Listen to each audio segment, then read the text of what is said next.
ಕಣ್ಣು ಮುಚ್ಚಿ ಜಟ ಗಡ್ಡ ಬೆಳೆಸಿದ, ಹೊರಗಿನ ಪ್ರಪಂಚವನ್ನು ಮರೆತ ಹಾಗೂ ಪ್ರಾಪಂಚಿಕ ಜೀವನವನ್ನು ತ್ಯಾಗ ಮಾಡಿದ ಮನುಷ್ಯನ ಚಿತ್ರವು ಕಣ್ಣ ಮುಂದೆ ಬರುತ್ತದೆ. ಕೆಲವರು ಯೋಗ ಮಾರ್ಗದಿಂದ ಸಮಾಧಿ ಸಾಧಿಸುವರೆಂಬುದರಲ್ಲಿ ಎಳ್ಳಷ್ಟು ಸಂಶಯವಿಲ್ಲ. ಆದರೆ ಅವರ ಆ ಸಮಾಧಿಯು ನಿಸ್ಸಂಶಯವಾಗಿ ಸಹಜ ಸಮಾಧಿ ಅಲ್ಲ. ಸಮಾಧಿ ಅಂದರೆ ಮನಸ್ಸಿನ ಸಮಾಧಾನ ರೂಪದ ಅವಸ್ಥೆ. ಮನಸ್ಸಿನ ಅಖಂಡ ಸಮಾಧಾನವೇ ಸುಖಿ ಪ್ರಪಂಚದ ಪ್ರಾಣವಾಗಿರುತ್ತದೆ. ಹೆಚ್ಚೇನು, ಯಾರ ಮನಸ್ಸಿಗೆ ಸಮಾಧಾನವಿಲ್ಲವೋ ಅವರ ಜೀವನದಲ್ಲಿ ಒಂದು ದೊಡ್ಡ ನಿಸ್ಸಾರತೆ ಉಂಟಾಗುತ್ತದೆ. ತಮ್ಮ ಸಮಾಧಾನವು ಅಖಂಡವಾಗಿರಬೇಕು ಹಾಗೂ ನಮ್ಮ ಜೀವನವು ಆನಂದಮಯವಾಗಿರಬೇಕೆಂದು ಎಲ್ಲರಿಗೂ ಅನಿಸುತ್ತದೆ. ಸಮಾಧಾನ ಸ್ಥಿರವಾಗಬೇಕೆಂದು ಬಹಳಷ್ಟು ಜನರು ಪ್ರಯತ್ನವನ್ನು ಮಾಡುತ್ತಾರೆ. ಆದರೆ ಪರಿಸ್ಥಿತಿಯ ಪ್ರತಿಕೂಲತೆ ಎಷ್ಟು ಬಲವತ್ತರವಾಗಿರುತ್ತದೆ ಎಂದರೆ, ಒಮ್ಮೆ ಮನುಷ್ಯನು ಅದರಲ್ಲಿ ಸಿಕ್ಕಿಕೊಂಡರೆ ಏನೇ ಮಾಡಿದರೂ ಅವನ ಸಮಾಧಾನ ಉಳಿಯಲು ಶಕ್ಯವಿಲ್ಲ. ನಿಜ ಹೇಳಬೇಕೆಂದರೆ ಸಮಾಧಾನ ಅಥವಾ ಆನಂದವು ಮನುಷ್ಯ ಜೀವನದ ಅಂಗಭೂತ ಗುಣವಾಗಿರುತ್ತದೆ. ಆದ್ದರಿಂದ ಸಮಾಧಾನವು ಎಲ್ಲರಿಗೂ ಸುಲಭ ಸಾಧ್ಯವಾಗಿರಬೇಕು. ಆದರೆ ಜಗತ್ತಿನಲ್ಲಿ ಹಾಗೆ ನೋಡಲು ಸಿಗುವುದಿಲ್ಲ. ಮನುಷ್ಯ ಜೀವನದ ಮೇಲೆ ಬೇರೆ ಬೇರೆ ಕ್ಷೇತ್ರಗಳಲ್ಲಿ ಅನೇಕ ಸ್ತ್ರೀಯರು ತಮ್ಮ ಕರ್ತೃತ್ವ, ಶೌರ್ಯ ಹಾಗೂ ಪರಾಕ್ರಮಗಳನ್ನು ಮೆರೆಸುತ್ತಾರೆ. ದುಡ್ಡು, ಕಲೆ, ವಿದ್ಯಾ, ಕೀರ್ತಿ, ಮಾನ ಸನ್ಮಾನ ಮುಂತಾದವುಗಳನ್ನು ವಿಪುಲ ಪ್ರಮಾಣದಲ್ಲಿ ಸಂಪಾದಿಸುವುದು. ಆದರೆ ಅವರಿಗೆ ಅಖಂಡ ಸಮಾಧಾನ ಮಾತ್ರ ದುರ್ಲಭವಾಗಿರುತ್ತದೆ. ತಮ್ಮ ಜೀವನವು ಧನ್ಯವಾಯಿತು, ನಾವು ಪೂರ್ಣ ತೃಪ್ತರಾದವು ಎಂದು ಕೊನೆಯವರೆಗೂ ಅವರಿಗೆ ಅನಿಸುವುದಿಲ್ಲ. ಜಗತ್ತಿನಲ್ಲಿಯ ಪ್ರತಿಯೊಂದು ಮನುಷ್ಯನು ಸಮಾಧಾನದ ಬೆನ್ನು ಹೊತ್ತಿದ್ದರೂ ಸಮಾಧಾನಿ ಮನುಷ್ಯ ಅತಿ ವಿರಳ. ಇದನ್ನು ಸುಧಾರಿಸಿದ ಜಗತ್ತಿನಲ್ಲಿಯ ಅತಿ ದೊಡ್ಡ ಚಮತ್ಕಾರವಾಗಿದೆ. ಇದಕ್ಕೆ ಕಾರಣವೇನೆಂದರೆ, ಮನುಷ್ಯನು ಸಾಯುವವರೆಗೂ ಸಮಾಧಾನಕ್ಕಾಗಿ ಹಾತೊರೆಯುವನೇನೋ ನಿಜ, ಆದರೆ ಅದನ್ನು ಸಂಪಾದಿಸುವ ಮಾರ್ಗ ಮಾತ್ರ ತಪ್ಪಿರುತ್ತಾನೆ. ವಿಜ್ಞಾನ ಪಂಡಿತರು ಹೊಸ ಹೊಸ ಶೋಧ ಮಾಡುತ್ತಿರುವಂತೆ ಸತ್ಪುರುಷರು ಸಮಾಧಾನ ಮಾರ್ಗವನ್ನು ಕಂಡು ಹಿಡಿದಿರುತ್ತಾರೆ. ಸತ್ಪುರುಷರು ಮೊದಲು ತಮ್ಮ ಜೀವನದಲ್ಲಿ ಸಮಾಧಾನವನ್ನು ಪೂರ್ಣವಾಗಿ ತುಂಬಿಕೊಂಡು ತಮ್ಮ ಜೀವನವನ್ನು ಆನಂದಮಯ ಮಾಡಿಕೊಂಡರು. ಅನಂತರ ಅದನ್ನು ಪ್ರಾಪ್ತಗೊಳಿಸಿಕೊಳ್ಳುವ ಸರಳ, ಸುಲಭ, ಅತ್ಯಂತ ನಿಶ್ಚಿತ ಹಾಗೂ ಸರ್ವರಿಗೂ ಸಹಜವಾದ ಸಾಧ್ಯ ಮಾರ್ಗವನ್ನು ಜಗತ್ತಿಗೆ ಹೇಳಿದರು.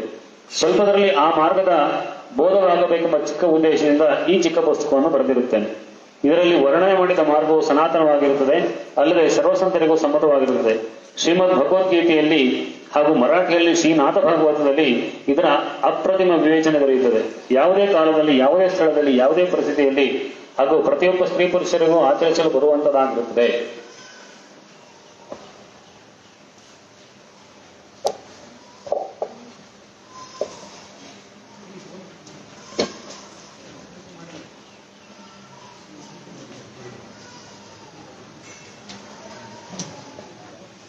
ಶ್ರೀ ಸದ್ಗುರು ಬ್ರಹ್ಮಚೈತನ್ಯ ಗೋಂದಾವಲೇಕರ್ ಮಹಾರಾಜರು ಬಡತನ ಹಾಗೂ ಪ್ರತಿಕೂಲಮಯ ಪ್ರಪಂಚದಲ್ಲಿದ್ದು ಇದನ್ನು ಸ್ವತಃ ಆಚರಿಸಿ ತೋರಿಸಿದರು. ಅಷ್ಟೇ ಅಲ್ಲದೆ ತಮ್ಮ ಕಡೆಗೆ ಬಂದವರಿಗೆ ಅದನ್ನು ಸರಳವಾದ ಭಾಷೆಯಲ್ಲಿ ಅತ್ಯಂತ ಪ್ರೇಮದಿಂದ ತಿಳಿಸಿ ಹೇಳಿದರಲ್ಲದೆ ಅವರ ಕಡೆಯಿಂದ ಅಭ್ಯಾಸ ಮಾಡಿಸಿದರು. ಅವರ ಕೃಪಾಚಿತ್ರದ ಕೆಳಗೆ ನನಗೂ ಸ್ವಲ್ಪ ಮಟ್ಟಿಗೆ ಆ ಮಾರ್ಗದಲ್ಲಿ ನಡೆಯಲು ಅಭ್ಯಾಸವಾಯಿತು. ಪ್ರತ್ಯಕ್ಷವಾಗಿ ಅಭ್ಯಾಸ ಮಾಡಲು ತೊಡಗಿದಾಗ ಆ ವಿಷಯದ ಅನೇಕ ತಾತ್ವಿಕ ಹಾಗೂ ವ್ಯವಹಾರಿಕ ಕುಂದುಕೊರತೆಗಳು ದೂರವಾದುದಲ್ಲದೆ ಅನೇಕ ಸಂಶಯಗಳು ತಮ್ಮಷ್ಟಕ್ಕೆ ತಾವೇ ನಿವಾರಣೆಯಾದವು. ಸಮಾಧಾನದ ಕಡೆಗೆ ಒಯ್ಯುವ ಎಲ್ಲಾ ಮಾರ್ಗಗಳು ತಮ್ಮ ತಮ್ಮ ಮಟ್ಟಿಗೆ ಉತ್ತಮವಾದವುಗಳೇ ಇರುತ್ತವೆ. ಆದರೆ 4 ಜನರಂತೆ ತಮ್ಮ ಪ್ರಪಂಚದಲ್ಲಿದ್ದ ಪ್ರಾಪಂಚಿಕ ಮನುಷ್ಯನಿಗೆ ನಿಜವಾದ ಸಮಾಧಾನ ಪಡೆಯಲು ಬರುತ್ತದೆ ಹಾಗೂ ಅದನ್ನು ಪಡೆಯಲು ಸಹಜ ಸಮಾಧಿಯ ಅಭ್ಯಾಸವೇ ಅತ್ಯಂತ ಸುಲಭ ಹಾಗೂ ನಿಶ್ಚಿತ ಮಾರ್ಗವಾಗಿರುತ್ತದೆ ಎಂದು ನನಗೆ ಮನವರಿಕೆ ಆಯಿತು. ಈ ಮಾರ್ಗವನ್ನು ಸರಿಯಾಗಿ ತಿಳಿದುಕೊಂಡು ಯಥಾಶಕ್ತಿ ಅಭ್ಯಾಸ ಮಾಡಿದರೆ ಪ್ರಪಂಚದಲ್ಲಿದ್ದೇ ಅಭಂಗ ಸಮಾಧಾನ ಪ್ರಾಪ್ತವಾಗುತ್ತದೆ ಎಂದು ಶ್ರೀ ಸದ್ಗುರುಗಳ ಆಶೀರ್ವಾದವಿರುತ್ತದೆ. ಸಮಾಧಾನದ ಈ ಅಭ್ಯಾಸವು ಆಚರಣೆಯ ಮಾರ್ಗವಾಗಿರುತ್ತದೆ. ತತ್ವವು ಇಲ್ಲಿ ವ್ಯವಹಾರವಾಗಿರಬೇಕಾಗುತ್ತದೆ. ಸಿದ್ಧಾಂತವು ಪ್ರತ್ಯಕ್ಷ ಜೀವನದಲ್ಲಿ ತಿಳಿಯಬೇಕಾಗುತ್ತದೆ. ಅದಕ್ಕನುಗುಣವಾಗಿ ಈ ಪುಸ್ತಕವನ್ನು 2 ಭಾಗ ಮಾಡಲಾಗಿದೆ. ಮೊದಲನೇ ಭಾಗದಲ್ಲಿ ಅಭ್ಯಾಸದ ತಾತ್ವಿಕ ಭೂಮಿಕೆಯನ್ನು ಸ್ವಲ್ಪದರಲ್ಲಿ ಹೇಳಲಾಗಿದೆ ಹಾಗೂ 2ನೇ ಭಾಗದಲ್ಲಿ ಅಭ್ಯಾಸದ ವ್ಯವಹಾರವನ್ನು ತೋರಿಸಲಾಗಿದೆ. ಸತ್ಪುರುಷರ ಜೀವನದಲ್ಲಿ ಈ ವ್ಯವಹಾರವು ಅತ್ಯುತ್ತಮ ರೀತಿಯಲ್ಲಿ ನೋಡಲಿಕ್ಕೆ ಸಿಗುತ್ತದೆ. ಆದ್ದರಿಂದ ಆ ವ್ಯವಹಾರವನ್ನು ತಿಳಿಸುವುದಕ್ಕಾಗಿ ಪ್ರತ್ಯಕ್ಷವಾಗಿ ನಡೆದ ಘಟನೆಗಳನ್ನು ಉದಾಹರಣೆಯ ರೂಪದಲ್ಲಿ ಕೊಡಲಾಗಿದೆ. ಇದರಿಂದ ನಾವು ಜೀವನದಲ್ಲಿ ಸಹಜ ಸಮಾಧಿಯ ಅಭ್ಯಾಸ ಹೇಗೆ ಮಾಡಬೇಕೆಂದು ಸಹಜವಾಗಿ ತಿಳಿಯುತ್ತದೆ.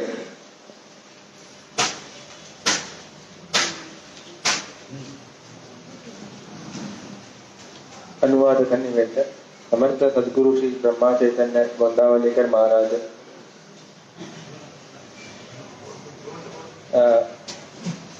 ಸಮರ್ಥ ಸದ್ಗುರು ಶ್ರೀ ಬ್ರಹ್ಮ ಚೈತನ್ಯ ಗೋಂದಾವಲೇಕರ್ ಮಹಾರಾಜರ ಮಹದಾನುಗ್ರಹದಿಂದ ಸದ್ಗುರು ಶ್ರೀ ಬ್ರಹ್ಮ ಚೈತನ್ಯ ವಾಗ್ಮಯಿ ಪ್ರಕಾಶನ ಪ್ರತಿಷ್ಠಾನದ ಮೂಲ ಸದ್ಗುರು ಶ್ರೀ ಬ್ರಹ್ಮ ಚೈತನ್ಯ ಸ್ಥಿರಪಾದುಕ ಪ್ರತಿಷ್ಠಾಪನಾ ಶತಮಾನೋತ್ಸವದ ಶುಭ ಸಂದರ್ಭದಲ್ಲಿ ಪರಮ ಪೂಜ್ಯ ಶ್ರೀ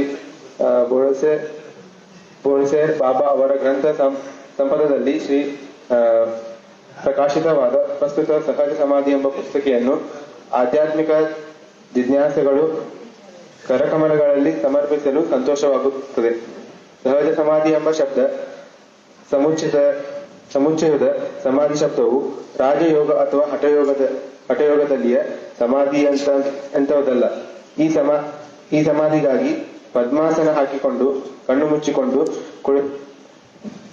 ಕುಳಿತುಕೊಳ್ಳುವ ಅಗತ್ಯವಿಲ್ಲ. ಈ ಸಮಾಧಿಯು ಜೀವನದ ಪ್ರತಿಯೊಂದು ಘಟನೆಯಲ್ಲಿ ಪ್ರಾಪ್ತವಾದ ಮನಸ್ಸಿನ ಅತ್ಯಂತ ಸಮಾಧಾನಪೂರ್ವ ಅವ್ಯವಸ್ಥವಾಗಿರುತ್ತದೆ. ನಾಮ ಸಾಧನೆಯಿಂದ ಪ್ರಾಪ್ತವಾಗುವ ಈ ಸಮಾಧಿಗೆ ಸಹಜ ಸಮಾಧಿ ಎನ್ನುತ್ತಾರೆ. ಮನುಷ್ಯನ ಸಮಾಧಾನವು ಅವನ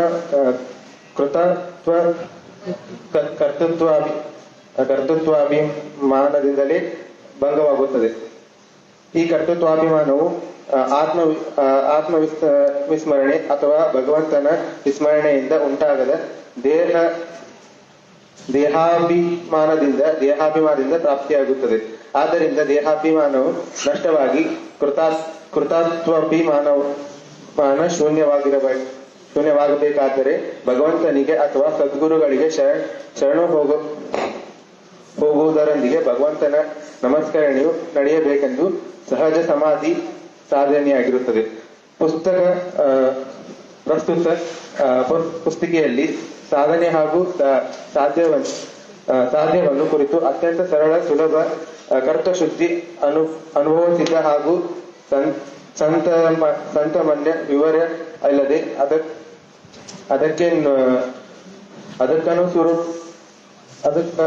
ರೂಪವಾದ ಉದಾಹರಣೆಗಳೊಂದಿಗೆ ಸಾಧಕರು ಅಂತಃಕರಣಕ್ಕೆ ಪರಿಣಾಮ ಉಂಟು ಮಾಡುವಂತದ್ದಾಗಿರುತ್ತದೆ.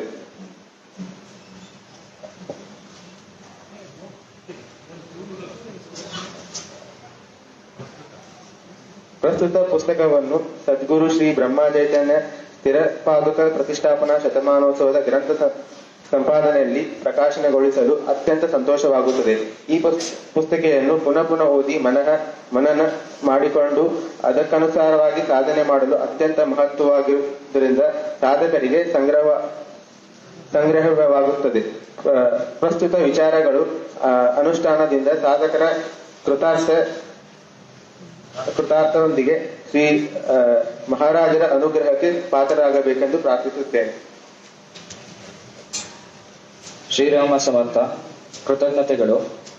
ಸಮರ್ಥ ಸದ್ಗುರು ಶ್ರೀ ಬ್ರಹ್ಮಚೈತನ್ಯ ಮಹಾರಾಜರು ಶ್ರೀ ಕ್ಷೇತ್ರ ಹೆಬ್ಬಳ್ಳಿಯಲ್ಲಿ ದಿನಾಂಕ 2-4-1909 ಚೈತ್ರ ಶುಕ್ಲ ದ್ವಾದಶ ಎಂದು ತಮ್ಮ ಚರಣ ಸ್ಪರ್ಶದಿಂದ ಪಾವನವಾದ ಶಿಲಾ ಪಾದುಕೆಗಳನ್ನು ತಮ್ಮ ಅಮೃತ ಹಸ್ತದಿಂದಲೇ ಸ್ಥಾಪಿಸಿ ಅನುಸಾರವಾಗಿ ಈ 2009ಕ್ಕೆ 100 ವರ್ಷಗಳು ಪೂರ್ಣವಾಗುತ್ತವೆ. ಈ ಶುಭ ಸಮಾರಂಭದಲ್ಲಿ ಸದ್ಗುರು ಶ್ರೀ ಬ್ರಹ್ಮಚೈತನ್ಯ ವಾಗ್ಮಯ ಪ್ರಕಾಶನ ಪ್ರತಿಷ್ಠಾನದ ಮೂಲಕ ಪರಮ ಪೂಜ್ಯ ಶ್ರೀಯುತ ಬೆಲಸರೆ ಬಾಬಾರವರ ಸಮಗ್ರ ವಾಗ್ಮಯವನ್ನು ಕನ್ನಡಕ್ಕೆ ಅನುವಾದಿಸಿ ಪ್ರಕಾಶಿಸುವುದಲ್ಲದೆ ಇನ್ನೂ ಅನೇಕ ಕನ್ನಡ ಹಾಗೂ ಮರಾಠಿ ಪುಸ್ತಕಗಳನ್ನು ಪ್ರಕಾಶಿಸಲು ಯೋಜಿಸಲಾಗಿದೆ. ಈ ಯೋಜನೆಗನುಸಾರವಾಗಿ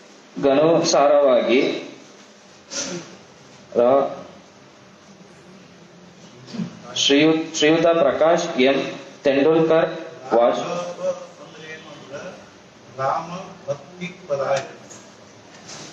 ರಾಮಭಕ್ತಿ ಪರಾಯಣ ಶ್ರೀಯುತ ಪ್ರಕಾಶ ಎಂ ತೆಂಡೂಲ್ಕರ್ ವಾಶಿ ಮುಂಬೈ ಇವರು ಪ್ರಸ್ತುತ ಸಹಜ ಸಮಾಧಿ ಪುಸ್ತಕದ ಪ್ರಕಾಶನ ಸೇವೆಯನ್ನು ಶ್ರೀ ಸದ್ಗುರು ಚರಣಗಳಲ್ಲಿ ಸಮರ್ಪಿಸಿರುತ್ತಾರೆ. ಶ್ರೀ ಮಹಾರಾಜರು ಅವರಿಗೆ ಹಾಗೂ ಅವರ ಪರಿವಾರದವರಿಗೆ ಆಯುರಾರೋಗ್ಯ, ಐಶ್ವರ್ಯ, ಸದ್ಗುರು ಭಕ್ತಿ ಹಾಗೂ ನಾಮನಿಷ್ಠೆಯನ್ನು ಕೊಡಲೆಂದು ಶ್ರೀ ಮಹಾರಾಜರು ಚರಣಗಳಲ್ಲಿ ಪ್ರಾರ್ಥಿಸುತ್ತೇವೆ.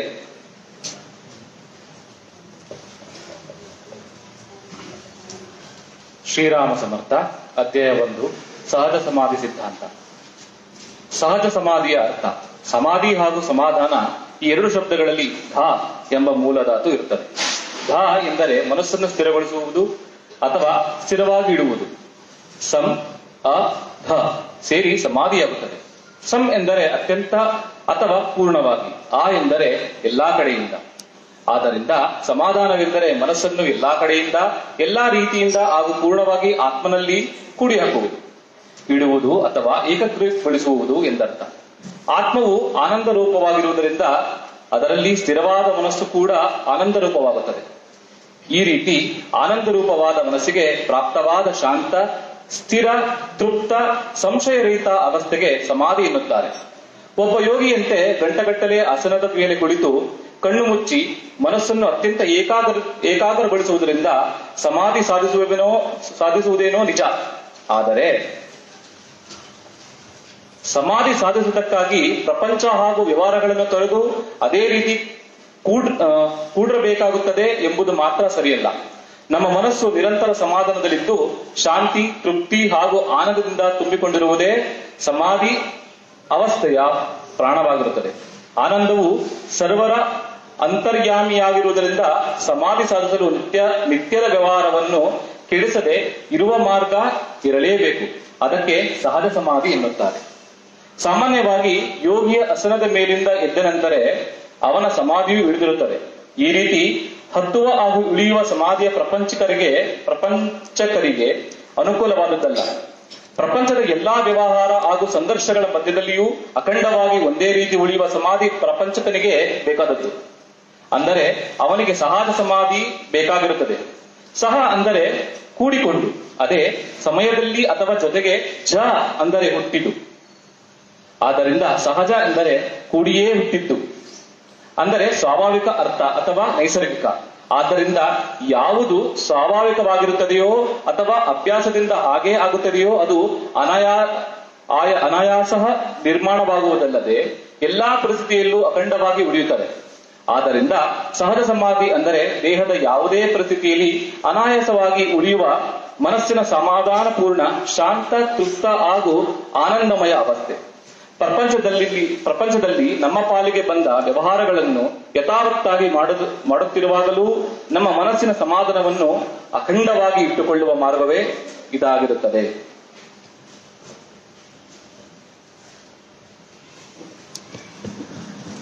ಸಮಾಧಾನದ ಮಹತ್ವ. ಸಮಾಧಾನಿ ಮನುಷ್ಯನ ಜೀವನವೆಲ್ಲ ಆನಂದದಿಂದ ತುಂಬಿ ಹೋಗುತ್ತದೆ.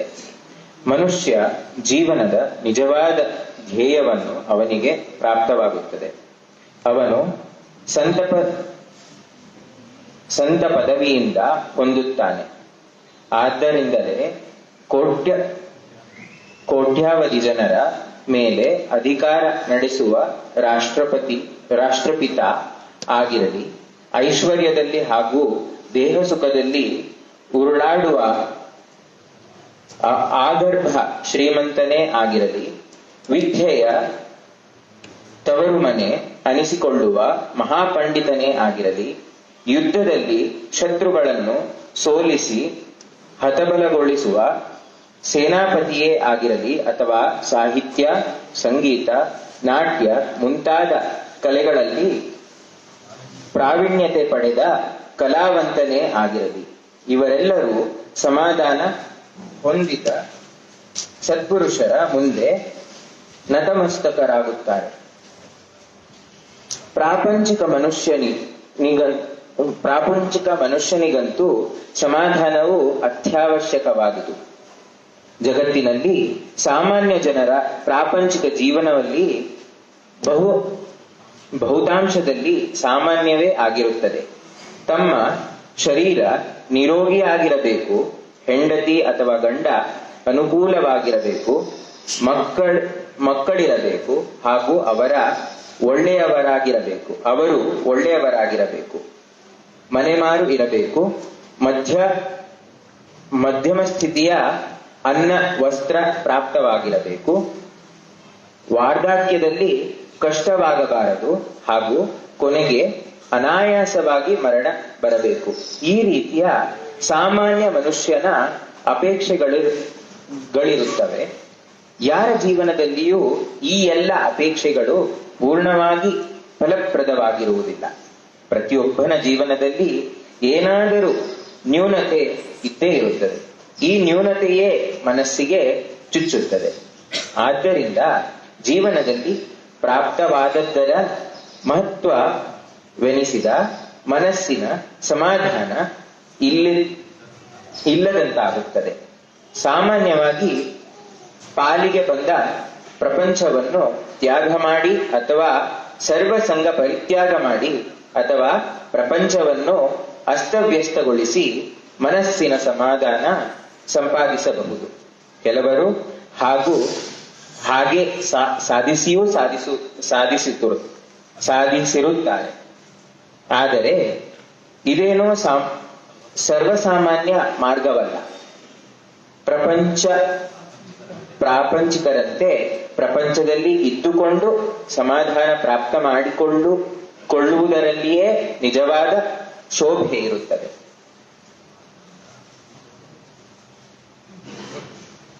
ಆದ್ದರಿಂದ ಪ್ರಪಂಚದಲ್ಲಿ ವ್ಯವಸ್ಥಿತವಾಗಿದ್ದು ಸಮಾಧಾನ ಸಾಧಿಸಿದ ಮನುಷ್ಯನನ್ನು ಕಂಡರೆ ಸಂತರಿಗೆ ಪರಮಾನಂದವಾಗುತ್ತದೆ. ವಾಸ್ತವಿಕವಾಗಿ ಸಮಾಧಾನ ಹಾಗೂ ಪ್ರಪಂಚ ಇವೆರಡೂ ಒಂದಕ್ಕೊಂದು ವಿರುದ್ಧವಾದುವುಗಳಲ್ಲ. ಇವುಗಳಲ್ಲಿ ಮೂಲತಃ ಯಾವುದೇ ವಿರೋಧವಿಲ್ಲ. ಆದ್ದರಿಂದ ಯಾರೂ ಜೀವನದಲ್ಲಿ ಪ್ರಪಂಚದೊಂದಿಗೆ ಸಮಾಧಾನದ ಜೋಡು ಹಾಕಲ್ಪಟ್ಟಿದೆಯೋ ಅವರ ಜೀವನವು ಸರ್ವಾಂಗ ಸುಂದರವಾಗುತ್ತದೆ ಹಾಗೂ ಸಮಾಜಕ್ಕೆ ಹೆಚ್ಚು ಉಪಯೋಗವಾಗುತ್ತದೆ.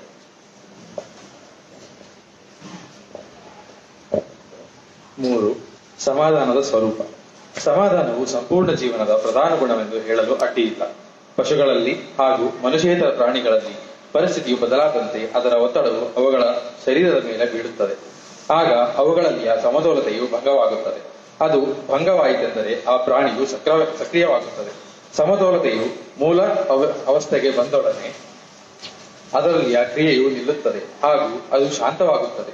ಮನುಷ್ಯನದು ಹೀಗೆಯೇ ಇರುತ್ತದೆ. ಆದರೆ ಒಂದೇ ವ್ಯತ್ಯಾಸವೆಂದರೆ ಮನುಷ್ಯ ಜೀವನದಲ್ಲಿಯ ಸಮತೋಲತೆಯು ಅಧಿಕ ಅಂತರಂಗದ್ದು, ಅಂದರೆ ಮಾನಸಿಕವಾಗಿರುತ್ತದೆ. ಆದ್ದರಿಂದ ಮನುಷ್ಯನ ಸಮಾಧಾನ ಭಂಗವಾಗಲು ಪರಿಸ್ಥಿತಿ ಕಾರಣವಾದಂತೆ ಅವನ ಮನಸ್ಸು ಕೂಡ ಕಾರಣವಾಗಿರುತ್ತದೆ. ಪರಿಸ್ಥಿತಿಯಲ್ಲಿ ಪರಿವರ್ತನೆಯಾದೊಡನೆ ಮನಸ್ಸಿನ ಸಮತೋಲತೆಯು ನಷ್ಟವಾಗುತ್ತದೆ ಹಾಗೂ ಮನಸ್ಸು ಅಸ್ವಸ್ಥವಾಗುತ್ತದೆ. ಆದರೆ ಎಷ್ಟೋ ಬಾರಿ ಪರಿಸ್ಥಿತಿ ಪೂರ್ಣ ಅನುಕೂಲವಿದ್ದಾಗಲೂ ಕೇವಲ ಭೀತಿಯಿಂದ ಅಥವಾ ಚಿಂತೆಯಿಂದ ಮನಸ್ಸಿನ ಸಮಾಧಾನ ಕಳೆದು ಹೋಗುತ್ತದೆ. ಇದಕ್ಕೆ ಬದಲು ಪರಿಸ್ಥಿತಿ ಪ್ರತಿಕೂಲ ಇದ್ದರೂ ಕೂಡ ಅತ್ಯಂತ ನಿರ್ಭಯತೆಯಿಂದ ಮನಸ್ಸಿನ ಸಮತೋಲತೆ ಅಖಂಡವಾಗಿ ಉಳಿದದ್ದಾದರೆ ಮನುಷ್ಯನ ಸಮಾಧಾನವು ಅಭಂಗವಾಗಿ ಉಳಿಯುತ್ತದೆ. ನಿರಂತರ ಪರಿವರ್ತನೆಯೇ ಪರಿಸ್ಥಿತಿಯ ಸ್ವಭಾವವಾಗಿರುವುದರಿಂದ ಪ್ರಪಂಚದಲ್ಲಿ ನಾನಾ ಪ್ರಕಾರದ ಪ್ರಸಂಗಗಳು ಬರುತ್ತವೆ ಹಾಗೂ ಅವುಗಳು ಬರತಕ್ಕವುಗಳೇ. ಒಮ್ಮೆ ಸುಖ, ಒಮ್ಮೆ ದುಃಖ, ಒಮ್ಮೆ ಜಯ, ಒಮ್ಮೆ ಅಪಜಯ, ಒಮ್ಮೆ ಸಂಯೋಗ, ಒಮ್ಮೆ ವಿಯೋಗ, ಒಮ್ಮೆ ರೋಗ, ಒಮ್ಮೆ ಆರೋಗ್ಯ, ಒಮ್ಮೆ ಯುದ್ಧ, ಒಮ್ಮೆ ಶಾಂತಿ, ಒಮ್ಮೆ ಜನ್ಮ, ಒಮ್ಮೆ ಮೃತ್ಯು. ಈ ಎಲ್ಲ ಪ್ರಸಂಗಗಳು ಒಂದಾದ ಮೇಲೊಂದರಂತೆ ಬರುತ್ತಿರುತ್ತವೆ. ಇವುಗಳಲ್ಲಿ ಎಲ್ಲ ಪ್ರಸಂಗಗಳು ನಮ್ಮ ಮೇಲೆಯೇ ಬರುತ್ತವೆಂದೇನೂ ಇಲ್ಲ. ಆದರೆ ಒಮ್ಮೊಮ್ಮೆ ಮನಸ್ಸಿನಂತೆ, ಆದರೆ ಒಮ್ಮೊಮ್ಮೆ ಮನಸ್ಸಿನ ವಿರುದ್ಧವಾಗುವುದು ಮಾತ್ರ ಪ್ರತಿಯೊಬ್ಬರ ಅನುಭವದಲ್ಲೂ ಬಂದೇ ಬರುತ್ತದೆ. ಇವುಗಳಲ್ಲಿ ಮನಸ್ಸಿನ ಸಮತೋಲತೆಯು ಉಳಿದದ್ದಾದರೆ ನಮ್ಮ ಸಮಾಧಾನವು ಅಭಂಗವಾಗಿ ಉಳಿಯುತ್ತದೆ. ಇದರಿಂದ ತಿಳಿದು ಬರುವುದೇನೆಂದರೆ ಸಮಾಧಾನವು ದೇಹಧರ್ಮವಲ್ಲ, ಅದೊಂದು ಮನಸ್ಸಿನ ಅವಸ್ಥೆ. ಸಮಾಧಾನವು ಮನಸ್ಸನ್ನು ಶಾಂತಗೊಳಿಸುತ್ತದೆ. ಶಾಂತ ಮನಸ್ಸಿಗೆ ಅಪೇಕ್ಷೆ ಇರುವುದಿಲ್ಲ. ಅಪೇಕ್ಷೆ ಇಲ್ಲದ ತೃಪ್ತ ಮನಸ್ಸು ಯಾವಾಗಲೂ ಆನಂದದಲ್ಲಿರುತ್ತದೆ. ಆದ್ದರಿಂದ ಸಮಾಧಾನವು ಆನಂದ ರೂಪವಾಗಿರುತ್ತದೆ. ಆನಂದವೆಂದರೆ ಅಖಂಡ ಪ್ರಸನ್ನತೆ. ಆನಂದಕ್ಕೆ ಬಣ್ಣವಿಲ್ಲ, ರೂಪವಿಲ್ಲ, ಭಾರವಿಲ್ಲ ಹಾಗೂ ಆಕಾರವಿಲ್ಲ. ನಿನ್ನೆ, ಇಂದು, ನಾಳೆ ಅದು ಒಂದೇ ಸಮನಾಗಿರುವುದು. ಪರಿಸ್ಥಿತಿಯ ಪರಿಣಾಮವು ಅದರ ಮೇಲೆ ಆಗುವುದಿಲ್ಲ. ಪರಿಸ್ಥಿತಿ ಮನಸ್ಸಿನಂತೆ ಒದಗಿ ಬಂದಾಗ ಅದು ಹೇಗೆ ಇರುವುದೋ ಮನಸ್ಸಿನ ವಿರುದ್ಧ ಉಂಟಾದಾಗಲೂ ಹಾಗೇ ಉಳಿಯುವುದು. ಯಾವಾಗಲೂ ಅದು ಹೊಚ್ಚ ಹೊಸದಾಗಿಯೇ ಅನುಭವಕ್ಕೆ ಬರುತ್ತದೆ. ಅದಕ್ಕೆ ಹಳೆತನ ಅಥವಾ ತಂಗಳುತನ ಯಾವಾಗಲೂ ಉಂಟಾಗುವುದಿಲ್ಲ. ಅದು ಎಂದೂ ಬೆಳೆಯುವುದಿಲ್ಲ ಅಥವಾ ಕಡಿಮೆ ಆಗುವುದೂ ಇಲ್ಲ. ಅದು ನಿಜವಾಗಿಯೂ ಉತ್ತಮವಾದದ್ದಿರುವುದರಿಂದ ಪೂರ್ಣ ನಿರ್ದೋಷವಾಗಿರುತ್ತದೆ. ಅತ್ಯಂತ ನಿರ್ಮಲ, ಪರಮ ಪವಿತ್ರ ಹಾಗೂ ಮಂಗಲಮಯವಾದ ಈ ಆನಂದವು ಚೈತನ್ಯ ಸ್ವರೂಪವಾಗಿದೆ. ಜ್ಞಾನಿಗಳು ಅದನ್ನೇ ಸಚ್ಚಿದಾನಂದ ಸ್ವರೂಪಿ ಆತ್ಮ ಎನ್ನುತ್ತಾರೆ. ಭಕ್ತರು ಅದನ್ನೇ ಭಗವಂತ ಅಥವಾ ಈಶ್ವರ ಎಂದು ಕರೆಯುತ್ತಾರೆ. ಸ್ವಾನಂದ ರೂಪದಿಂದ ಆ ಆತ್ಮನೇ ಎಲ್ಲರ ಹೃದಯದಲ್ಲಿ ವಾಸ ಮಾಡಿರುತ್ತಾನೆ.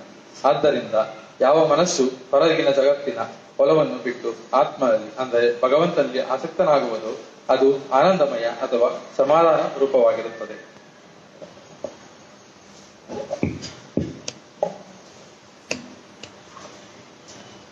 ನಾಲ್ಕು, ಸಮಾಧಾನ ಏಕೆ ಉಳಿಯುವುದಿಲ್ಲ.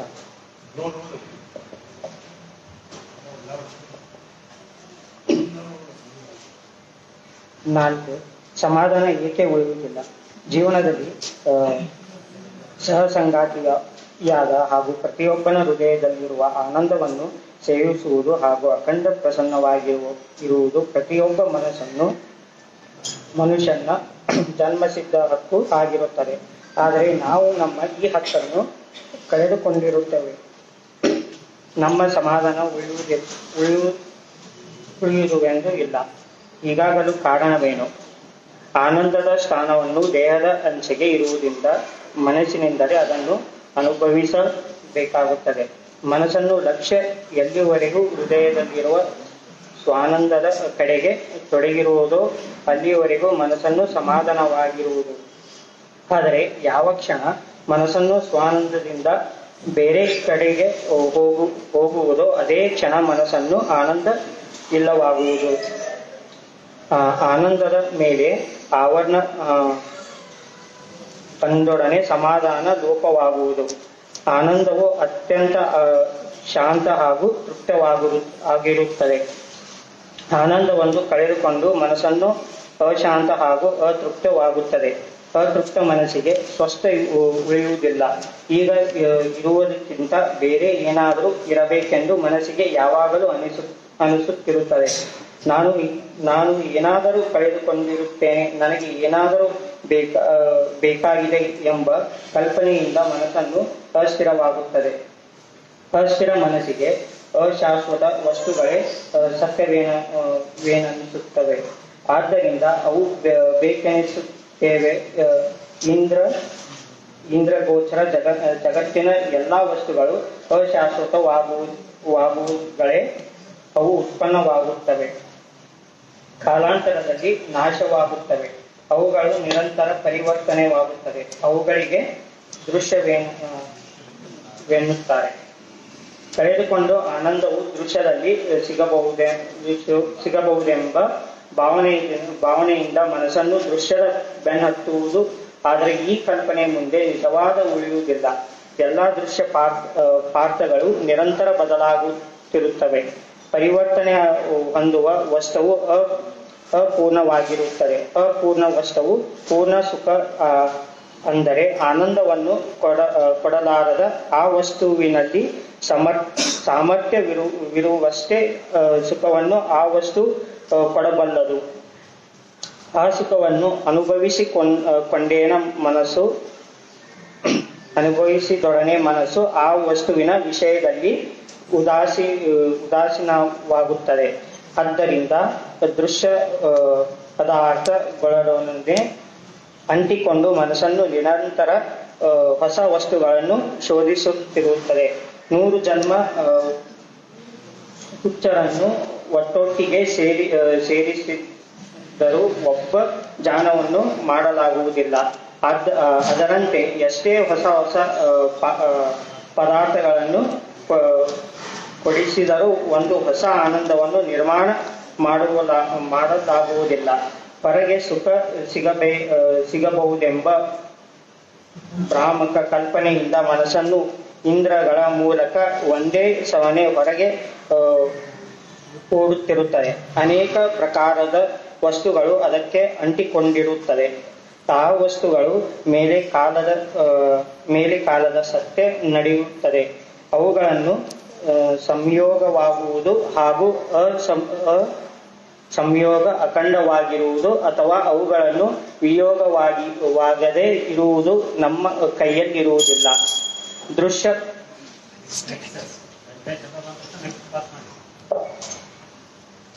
ದೃಶ್ಯ ಪದಾರ್ಥಗಳ ಮೇಲೆ ಮೋಹಿತವಾದ ಮನಸ್ಸಿಗೆ ಅವುಗಳ ಸಂಯೋಗ ವಿಯೋಗವನ್ನು ನಿಯಂತ್ರಿಸಲು ಬರುವುದಿಲ್ಲ. ಆದ್ದರಿಂದ ವಸ್ತುಗಳ ಸಂಯೋಗ ವಿಯೋಗದಿಂದ ಉಂಟಾಗುವ ಸುಖ ದುಃಖಗಳ ಚಕ್ರವು ತಿರುಗುತ್ತಲೇ ಇರುತ್ತದೆ.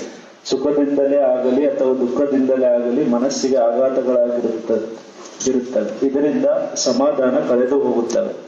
ಅಲ್ಲದೆ ದೃಶ್ಯ ಪದಾರ್ಥಗಳು ಮರ್ಯಾದಿತವಾಗಿರುತ್ತವೆ, ಅಕುಂಠಿತವಾಗಿರುತ್ತವೆ.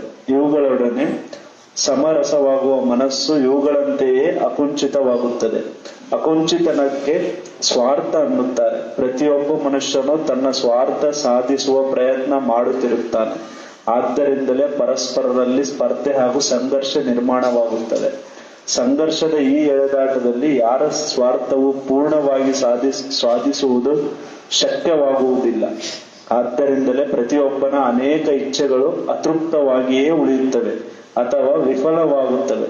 ಈ ವಿಫಲತೆಯಿಂದ ಮನಸ್ಸು ನಿರಾಶ ಹಾಗೂ ಉದಾಸವಾಗುತ್ತದೆ. ಆದ್ದರಿಂದಲೇ ಸಮಾಧಾನ ಭಂಗವಾಗುತ್ತದೆ. ಸ್ವಾನಂದವನ್ನು ಮರೆತ ಮನಸ್ಸು ಜಗತ್ತಿನ ಮೇಲಿನ ಭರವಸೆಯಿಂದಲೇ ಬದುಕಿರುತ್ತದೆ. ಜಗತ್ತನ್ನೇ ಸತ್ಯವೆಂದು ತಿಳಿದು ಹೊರಟಿದ್ದರಿಂದ ಜಗತ್ತಿನ ಎಲ್ಲಾ ಘಟನೆಗಳು ಯಾವಾಗಲೂ ಮನಸ್ಸಿನ ಮೇಲೆ ಪರಿಣಾಮವನ್ನುಂಟು ಮಾಡುತ್ತವೆ. ನಮಗೆ ಬೇಕಾದದ್ದು ಪ್ರಾಪ್ತವಾಗುತ್ತದೆ ಎಂಬುದು ನಿಶ್ಚಿತವಿರುವುದಿಲ್ಲ. ಅದೇ ರೀತಿ ನಮಗೆ ಯಾವುದು ಬೇಡವೋ ಅದು ದೂರವಾಗುತ್ತದೆ ಎಂಬುದರ ಭರವಸೆಯೂ ಇರುವುದಿಲ್ಲ. ಮುಂದೆ ಆಗಬೇಕಾದದ್ದು ನಮ್ಮ ಅಧೀನವೆಲ್ಲವೆಂಬುದು ನಿಶ್ಚಿತವಿರುವುದರಿಂದ ಏನಾಗುವುದು, ಹೇಗೆ ಆಗುವುದು ಎಂಬ ಭಯವೂ ಮನಸ್ಸಿಗೆ ಯಾವಾಗಲೂ ಇರುತ್ತದೆ. ಭಯದಿಂದ ಚಿಂತೆಯು ಜನ್ಮವಾಗುತ್ತದೆ. ಒಂದು ಸಲ ಚಿಂತೆಯು ಮನಸ್ಸನ್ನು ಆವರಿಸಿ ತಿಂದರೆ ಸಮಾಧಾನವು ಒಮ್ಮೆಲೆ ಹಾರಿ ಹೋಗುತ್ತದೆ. 5. ಕರ್ತೃತ್ವದ ಗೊಂದಲ. ಒಂದು ಸಣ್ಣ ತಪ್ಪು ದೊಡ್ಡ ಗೊಂದಲವನ್ನು ನಿರ್ಮಾಣ ಮಾಡುತ್ತದೆ ಎಂಬುದು ಯಾವಾಗಲೂ ಅನುಭವಕ್ಕೆ ಬರುತ್ತದೆ. ಸಮಾಧಾನದ ವಿಷಯದಲ್ಲಿಯೂ ಹೀಗೆ ಆಗಿರುತ್ತದೆ. ಜಗತ್ತಿನಲ್ಲಿ 2 ಮೂಲ ವಸ್ತುಗಳಿರುತ್ತವೆ. ಒಂದು ಸಚ್ಚಿದಾನಂದ ಸ್ವರೂಪಿಯಾದ ಆತ್ಮ ಹಾಗೂ ಅದನ್ನೇ ಸಂಪೂರ್ಣ ಅವಲಂಬಿಸಿರುವ ಹಾಗೂ ಅದರ ನೆರಳಿನಂತೆಯೇ ಇರುವ ಜಗತ್ತು. ಆನಂದವು ಇಂದ್ರಿಯಗಳ ಆಚೆಗೆ ಇರುತ್ತದೆ ಹಾಗೂ ಅದೃಶ್ಯವಾಗಿರುತ್ತದೆ. ಆದರೆ ಜಗತ್ತು ಇಂದ್ರಿಯಗಳಿಂದ ಅನುಭವಕ್ಕೆ ಬರುತ್ತದೆ ಹಾಗೂ ದೃಶ್ಯವಾಗಿರುತ್ತದೆ. ಆನಂದವು ಸ್ವಯಂ ಪ್ರಕಾಶವಾಗಿರುವುದರಿಂದ ಸಮಾಧಾನ ರೂಪವಾಗಿರುತ್ತದೆ. ಆದರೆ ಜಗತ್ತು ಪರಪ್ರಕಾಶವಾಗಿರುವುದರಿಂದ ಸಮಾಧಾನದಿಂದ ದೂರವಿರುತ್ತದೆ. ಆನಂದ ಹಾಗೂ ಜಗತ್ತು ಒಂದಕ್ಕೊಂದು ಎಷ್ಟು ಹತ್ತಿಕೊಂಡಿರುತ್ತವೆ ಎಂದರೆ ಒಂದನ್ನು ಬಿಟ್ಟು ಮತ್ತೊಂದನ್ನು ಬೆನ್ನು ಹತ್ತುವ ತಪ್ಪು ಸಹಜವಾಗಿ ಆಗುವ ಶಕ್ಯತೆ ಇರುತ್ತದೆ. ಮನಸ್ಸು ಇದೇ ತಪ್ಪನ್ನು ಮಾಡಿರುತ್ತದೆ. ಈ ತಪ್ಪಿನಿಂದಲೇ ಮನುಷ್ಯ ಜೀವನದಲ್ಲಿ ಎಲ್ಲಾ ಗೊಂದಲವು ನಿರ್ಮಾಣವಾಗಿರುತ್ತದೆ. ಗೊಂದಲವೆಂದರೆ ಅವ್ಯವಸ್ಥೆ, ಅಸ್ತವ್ಯಸ್ತತೆ, ಸತ್ಯಾಸತ್ಯಗಳ, ಯೋಗಾಯೋಗಗಳ, ಜ್ಞಾನಗಳ ಅಯೋಗ್ಯ ಮಿಶ್ರಣ. ಸ್ವಾನಂದದ ಸತ್ಯತ್ವವನ್ನು ಮರೆತು ಮನಸ್ಸು ಯಾವಾಗ ದೃಶ್ಯ ಜಗತ್ತನ್ನೇ ಸತ್ಯವೆಂದು ತಿಳಿಯಿತೋ ಆಗಲೇ ದೊಡ್ಡ ಅಸ್ತವ್ಯಸ್ತತೆ ಉಂಟಾಯಿತು. ನಮ್ಮ ಮನಸ್ಸಿನ ಒಂದು ಉತ್ತಮ ಗುಣವೆಂದರೆ ಅದು ಯಾವುದರ ಹವ್ಯಾಸವನ್ನು ಹೊಂದುತ್ತದೆಯೋ ಅದರ ಎಲ್ಲಾ ಗುಣಗಳನ್ನು ತನ್ನದಾಗಿ ಮಾಡಿಕೊಳ್ಳುತ್ತದೆ. ಇಷ್ಟೇ ಅಲ್ಲದೆ ಅದು ಅದರೊಂದಿಗೆ ತದ್ರೂಪವಾಗಿ ಬಿಡುತ್ತದೆ. ದೃಶ್ಯ ಜಗತ್ತಿನ ವಸ್ತುಗಳಿಗೆ ತಲುಪುವುದಕ್ಕಾಗಿ ಶರೀರವೇ ಒಂದು ಸಾಧನೆಯಾಗಿರುತ್ತದೆ. ಆದ್ದರಿಂದಲೇ ಮನಸ್ಸು ಅದರ ಸಂಬಂಧ ಜೋಡಿಸಿದೆ, ಅದರೊಂದಿಗೆ ಅಖಂಡ ಸಹವಾಸ ಹೊಂದಿರುತ್ತದೆ. ಆದ್ದರಿಂದಲೇ ಮನಸ್ಸು ದೇಹದಂತೆಯೇ ಅಸ್ಥಿರ, ಅಶಾಂತ, ಅಪೂರ್ಣ, ಅಕುಂಠಿತ, ಅಚೇತನ, ಅಶಾಶ್ವತ ಅಸಮಾಧಾನವಾಗಿರುತ್ತದೆ. ದೇಹವು ವಾಸ್ತವಿಕವಾಗಿ ಸತ್ಯವಲ್ಲ, ಆದರೆ ಮನಸ್ಸು ಅದನ್ನೇ ಸರ್ವಸ್ವಿ ಸತ್ಯವೆಂದು ತಿಳಿದಿರುತ್ತದೆ. ಮನಸ್ಸಿಗೆ ಯಾವುದು ಸತ್ಯವೆಂದು ಅನಿಸುತ್ತದೆಯೋ ಅದನ್ನೇ ಪ್ರೇಮದಿಂದ ಅಂಟಿಕೊಳ್ಳುತ್ತದೆ. ಪ್ರೇಮದಿಂದ ಅಂಟಿಕೊಂಡ ಮನಸ್ಸು ಆ ವಸ್ತುವಿನೊಂದಿಗೆ ತಾದಾತ್ಮ್ಯವಾಗುತ್ತದೆ. ಪಂಚಮಹಾಭೂತಗಳಿಂದ ನಿರ್ಮಿತವಾದ ದೇಹದೊಂದಿಗೆ ಪ್ರೇಮದಿಂದ ತಾದಾತ್ಮ್ಯ ಹೊಂದಿದ ಮನಸ್ಸು ತನ್ನ ಬೇರೆತನವನ್ನು ಸಂಪೂರ್ಣವಾಗಿ ಮರೆತು ಬಿಟ್ಟಿರುತ್ತದೆ. ಇಷ್ಟೇ ಅಲ್ಲದೆ ತಾನು ದೇಹವೇ ಇರುತ್ತೇನೆ ಎಂಬ ನಿಶ್ಚಿತ ಬುದ್ಧಿಯಿಂದ ಹಾಗೂ ನಿಸ್ಸಂಶಯ ಭಾವನೆಯಿಂದ ವ್ಯವಹರಿಸತೊಡಗುತ್ತದೆ. ಈ ರೀತಿಯಾದ ದೃಢವಾದ ತಿಳುವಳಿಕೆ ದೇಹಾತ್ಮ ಬುದ್ಧಿ ಅಥವಾ ದೇಹ ಬುದ್ಧಿ ಅನ್ನುತ್ತಾರೆ. ದೇಹ ಬುದ್ಧಿಯಲ್ಲಿ ಮನಸ್ಸಿನ ಈ ನಿಶ್ಚಯವು ಹೊರಗೆ ಕಂಡು ಬರುವುದಿಲ್ಲ. ನಾನು ಕರ್ತ ಇರುತ್ತೇನೆ ಎಂಬ ವಿಪರೀತ ಭಾವನೆಯ ರೂಪದಿಂದ ಅದು ಪ್ರತ್ಯಕ್ಷವಾಗಿ ಅವತರಿಸುತ್ತದೆ. ಕರ್ತೃತ್ವ ಭಾವನೆಯ ಅಭಿಮಾನ, ದೇಹಾಂಕಾರ, ಕರ್ತೃತ್ವಮದ, ಅಹಂಭಾವ ಇವೆಲ್ಲವುಗಳು ಒಂದೇ ದೇಹ ಬುದ್ಧಿಯ ಬೇರೆ ಬೇರೆ ಹೆಸರುಗಳಿರ್ತವೆ. ಅಲ್ಲದೆ ಮನುಷ್ಯನ ಸಮಾಧಾನ ಇಲ್ಲದಂತಾಗುವ ಮೂಲ ಕಾರಣ ಕೂಡ ಇದೇ ಆಗಿರುತ್ತದೆ. 6. ಕರ್ತೃತ್ವ ಭಾವನೆಯನ್ನು ಹೇಗೆ ಗುರುತಿಸುವುದು? ವಾಸ್ತವಿಕವಾಗಿ ನಿಜವಾದ ನಾನು ಸಚ್ಚಿದಾನಂದ ಆತ್ಮನೇ ಆಗಿರುತ್ತೇನೆ. ಆ ಅಹಂಭಾವವನ್ನು ಭ್ರಮದಿಂದ ನಾವು ದೇಹದ ಮೇಲೆ ಹೇರುತ್ತೇವೆ. ಅದರಿಂದಲೇ ಎಲ್ಲಾ ಪ್ರಕಾರದ ಗೊಂದಲವಾಗಿ ನಮ್ಮ ಸಮಾಧಾನವು ಕಳೆದು ಹೋಗುತ್ತದೆ. ಮಾತನಾಡುವಾಗ ನನ್ನ ದೇಹ ಎಂದು ಅನ್ನುತ್ತೇವೆಯೋ ನಿಜ, ಆದರೆ ವ್ಯವಹಾರದಲ್ಲಿ ಮಾತ್ರ ದೇಹವೇ ನಾನು ಎಂದು ನಿಶ್ಚಿತವಾಗಿ ತಿಳಿದಿರುತ್ತೇವೆ. ನನ್ನ ಕೈ, ನನ್ನ ಕಾಲು, ನನ್ನ ಕಣ್ಣು, ನನ್ನ ಹೃದಯ, ನನ್ನ ಶರೀರ ಎಂದು ಮಾತನಾಡುವ ನಾವು ನಡೆಯುವಾಗ ಬಿದ್ದು ಪೆಟ್ಟಾದಾಗ ನನ್ನ ದೇಹ ಬಿದ್ದಿತು ಎಂದು ಅನ್ನದೆ ನಾನು ಬಿದ್ದೆ, ನನಗೆ ಗಾಯವಾಯಿತು ಎಂದು ಅನ್ನುತ್ತೇವೆ. ನಾವು ಕಾಯದೆ ಬಿದ್ದಾಗ ನನ್ನ ದೇಹಕ್ಕೆ ಸ್ವಾಸ್ಥ್ಯವಿಲ್ಲ ಎಂದು ಅನ್ನದೆ ನನಗೆ ಸರಿಯಿಲ್ಲ ಎಂದು ಅನ್ನುತ್ತೇವೆ. ಯಾವುದು ನನ್ನದಿರುತ್ತದೆಯೋ ಅದು ನನ್ನಿಂದ ಬೇರೆಯಾಗುವುದರಿಂದ ಅದು ನಾನೇ ಆಗಲು ಶಕ್ಯವಿಲ್ಲ. ಅಲ್ಲದೆ ಯಾವ ದೇಹದೊಂದಿಗೆ ನಾವು ಆತ್ಮೀಯತೆಯಿಂದ ವ್ಯವಹರಿಸುತ್ತೇವೆಯೋ ಅದರ ಸಾಮರ್ಥ್ಯವು ಅತ್ಯಂತ ಅಲ್ಪವಾದುದು. ಶರೀರದ ಸಂಪೂರ್ಣ ಸಾಮರ್ಥ್ಯವೇ ಅತ್ಯಂತ ಮರ್ಯಾದಿತವಾದದ್ದಿರುತ್ತದೆ. ಆದರೂ ಕೂಡ ಮನುಷ್ಯನಿಗೆ ನಾನು ಹಾಗೆ ಮಾಡುತ್ತೇನೆ, ನಾನು ಹೀಗೆ ಮಾಡುತ್ತೇನೆ, ನಾನು ಅದನ್ನು ಮಾಡುತ್ತೇನೆ, ನಾನು ಇದನ್ನು ಮಾಡುತ್ತೇನೆ, ನನ್ನದು ಹೀಗೆ ಇರುತ್ತದೆ, ನನ್ನದು ಹಾಗೆ ಇರುತ್ತದೆ, ನಾನು ಮಾಡಿದರೆ ಏನಾದರೂ ಆಗಬಹುದು, ಇಂಥ ವ್ಯರ್ಥ ಭಾವನೆ ಇರುತ್ತದೆ. ಅತ್ಯಂತ ಕ್ಷುಲ್ಲಕ ಕೆಲಸವೂ ಕೂಡ ನಮ್ಮಿಂದ ನಿಶ್ಚಿತವಾಗಿ ಆಗಿಯೇ ತೀರುತ್ತದೆ ಎಂಬ ವಿಶ್ವಾಸವು ಯಾವ ಮನುಷ್ಯನಿಗೂ ಇರುವುದಿಲ್ಲ. ಇದು ಎಲ್ಲರ ಪ್ರತ್ಯಕ್ಷ ಅನುಭವವಾಗಿರುತ್ತದೆ. ಇಂಥ ಅನುಭವ ಬಂದರೂ ಕೂಡ ಮನುಷ್ಯನಿಗೆ ನಾನು ಮಾಡಿದರೆ ಆಗುತ್ತದೆ ಎಂಬ ಅಹಂಕಾರವು ಇರುತ್ತದೆ. ಇದೇ ಕರ್ತೃತ್ವ ಭಾವನೆಯ ಅಭಿಮಾನದ ದೃಶ್ಯ ರೂಪವಾಗಿರುತ್ತದೆ. ಕರ್ತೃತ್ವ ಬುದ್ಧಿಯಿಂದ ಗ್ರಸ್ತನಾದ ಮನುಷ್ಯನು ದೇಹವನ್ನೇ ಸರ್ವಸ್ವವೆಂದು ತಿಳಿಯುತ್ತಾನೆ. ಆದ್ದರಿಂದಲೇ ಅವನ ಎಲ್ಲ ಆಚಾರ, ವಿಚಾರ ಹಾಗೂ ಉಚ್ಚಾರ ದೇಹದ ಸುತ್ತಲೂ ಸುತ್ತುತ್ತಿರುತ್ತದೆ.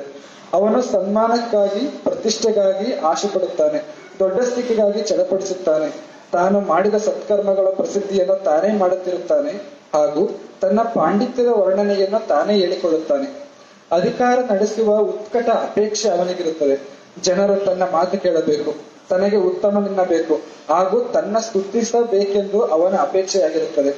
ಎರಡನೆಯವರ ಉತ್ಕರ್ಷವು ಅವನಿಗೆ ಸಹನೆಯಾಗುವುದಿಲ್ಲ. ನನ್ನ ಸುಖ ನನಗೆ ಸಿಕ್ಕರೆ ಆಯಿತು ಎಂಬ ಅತ್ಯಂತ ಸ್ವಾರ್ಥಪೂರ್ಣ ದೃಷ್ಟಿಯನ್ನು ಇಟ್ಟುಕೊಂಡೇ ಪ್ರತಿಯೊಂದು ಕಾರ್ಯವನ್ನು ಮಾಡುತ್ತಾನೆ. ಜಗತ್ತು ನನ್ನ ಸುಖಕ್ಕಾಗಿಯೇ ಇರುತ್ತದೆ ಎಂಬ ದೃಢಭಾವನೆಯನ್ನು ಹೊಂದಿದವನಾಗಿ ಪ್ರತಿಯೊಂದು ಕಾರ್ಯದಲ್ಲೂ ಯಶಸ್ಸೇ ಆಗಬೇಕೆಂದು ಆಗ್ರಹವನ್ನು ಹೊಂದಿರುತ್ತಾನೆ.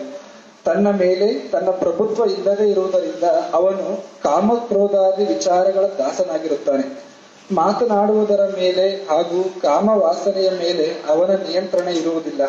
ನಾನು ದೇಹವೇ ಆಗಿರುತ್ತೇನೆ ಎಂಬ ದೃಢವಾದ ಶ್ರದ್ಧೆಯು ಇರುವುದರಿಂದ ತನ್ನ ಮಕ್ಕಳು ಮರಿಗಳ ಮನೆಮಾರುಗಳ ವಿಷಯದಲ್ಲಿ ತನ್ನತನದಿಂದ ಸಿಕ್ಕಿಕೊಂಡಿರುತ್ತಾನೆ. ತನ್ನ ಕಲ್ಪನೆಯಿಂದ ನಿರ್ಮಿತ ಒಂದು ಚಿಕ್ಕ ಜಗತ್ತಿನಲ್ಲಿ ಇದ್ದುಕೊಂಡೇ ಕೆಲವೇ ವಿಷಯಗಳಿಂದ ಸುಖ ದುಃಖವನ್ನು ಅನುಭವಿಸುತ್ತಾ ದೇಹವನ್ನು ಶಾಶ್ವತವೆಂದು ತಿಳಿದುಕೊಂಡಿರುತ್ತಾನೆ. ಅವನ ಮನಸ್ಸಿನಲ್ಲಿ ಮೃತ್ಯುವಿನ ವಿಚಾರ ಬರುವುದಿಲ್ಲ. ಆದರೆ ಅನೇಕ ಪ್ರಕಾರದಿಂದ ದೇಹವನ್ನು ಶೃಂಗರಿಸಿಕೊಂಡು ಪ್ರಾಪಂಚಿಕ ಉಪಾಧಿಗಳಲ್ಲಿ ತನ್ನ ಸಮಯವನ್ನು ಕಳೆಯುತ್ತಾನೆ. ಪ್ರಪಂಚವೇ ಅವನ ದೇವನಾಗಿರುವುದರಿಂದ ಗುರುಗಳನ್ನಾಗಲಿ ಅಥವಾ ದೇವರನ್ನಾಗಲಿ ಪ್ರಪಂಚದ ಸಾಧನೆಯನ್ನಾಗಿ ಮಾಡಿಕೊಳ್ಳುತ್ತಾನೆ. ವಾರ್ಧಕ್ಯದಲ್ಲಿ ಶರೀರವು ದಣಿಯುತ್ತಾ ಹೋದಂತೆ ಅವನಿಗೆ ಕೆಡುಕೆನಿಸುತ್ತದೆ. ಆದರೂ ಕೂಡ ಅಸಂಭಾವ್ಯ ವಿಷಯಗಳ ಪ್ರಾಪ್ತಿಯ ಬಗ್ಗೆ ಅಪೇಕ್ಷೆ ಮಾಡುತ್ತಿರುತ್ತಾನೆ. ಅವನಿಗೆ ಏಕಾಂತ ರುಚಿಸುವುದಿಲ್ಲ. ಅದು ಅವನಿಗೆ ಬೇಸರವೆನಿಸುತ್ತದೆ. ಕೇವಲ ದೋಷ ದೃಷ್ಟಿ ಉಳ್ಳವನಾದ್ದರಿಂದ ಜನರ ನಿಂದೆ ಮಾಡುವುದರಲ್ಲಿಯೇ ಅವನಿಗೆ ಬಹಳ ಆನಂದವೆನಿಸುತ್ತದೆ. ಯಾವುದೇ ಪರಿಸ್ಥಿತಿಯಲ್ಲಿ ಸಮಾಧಾನವೆನಿಸುವುದಿಲ್ಲ. ಯಾವಾಗಲೂ ಸಂಶಯ, ಭೀತಿ ಹಾಗೂ ಚಿಂತೆ ಇವುಗಳಿಂದ ತ್ರಸ್ತನಾಗಿರುತ್ತಾನೆ. ಕರ್ತೃತ್ವ ಅಭಿಮಾನವು ಅತ್ಯಂತ ಪ್ರಕರ್ಷವಾಗಿ ಸಾಕಾರಗೊಳ್ಳುವ ಇನ್ನೊಂದು ಲಕ್ಷಣವಿರುತ್ತದೆ.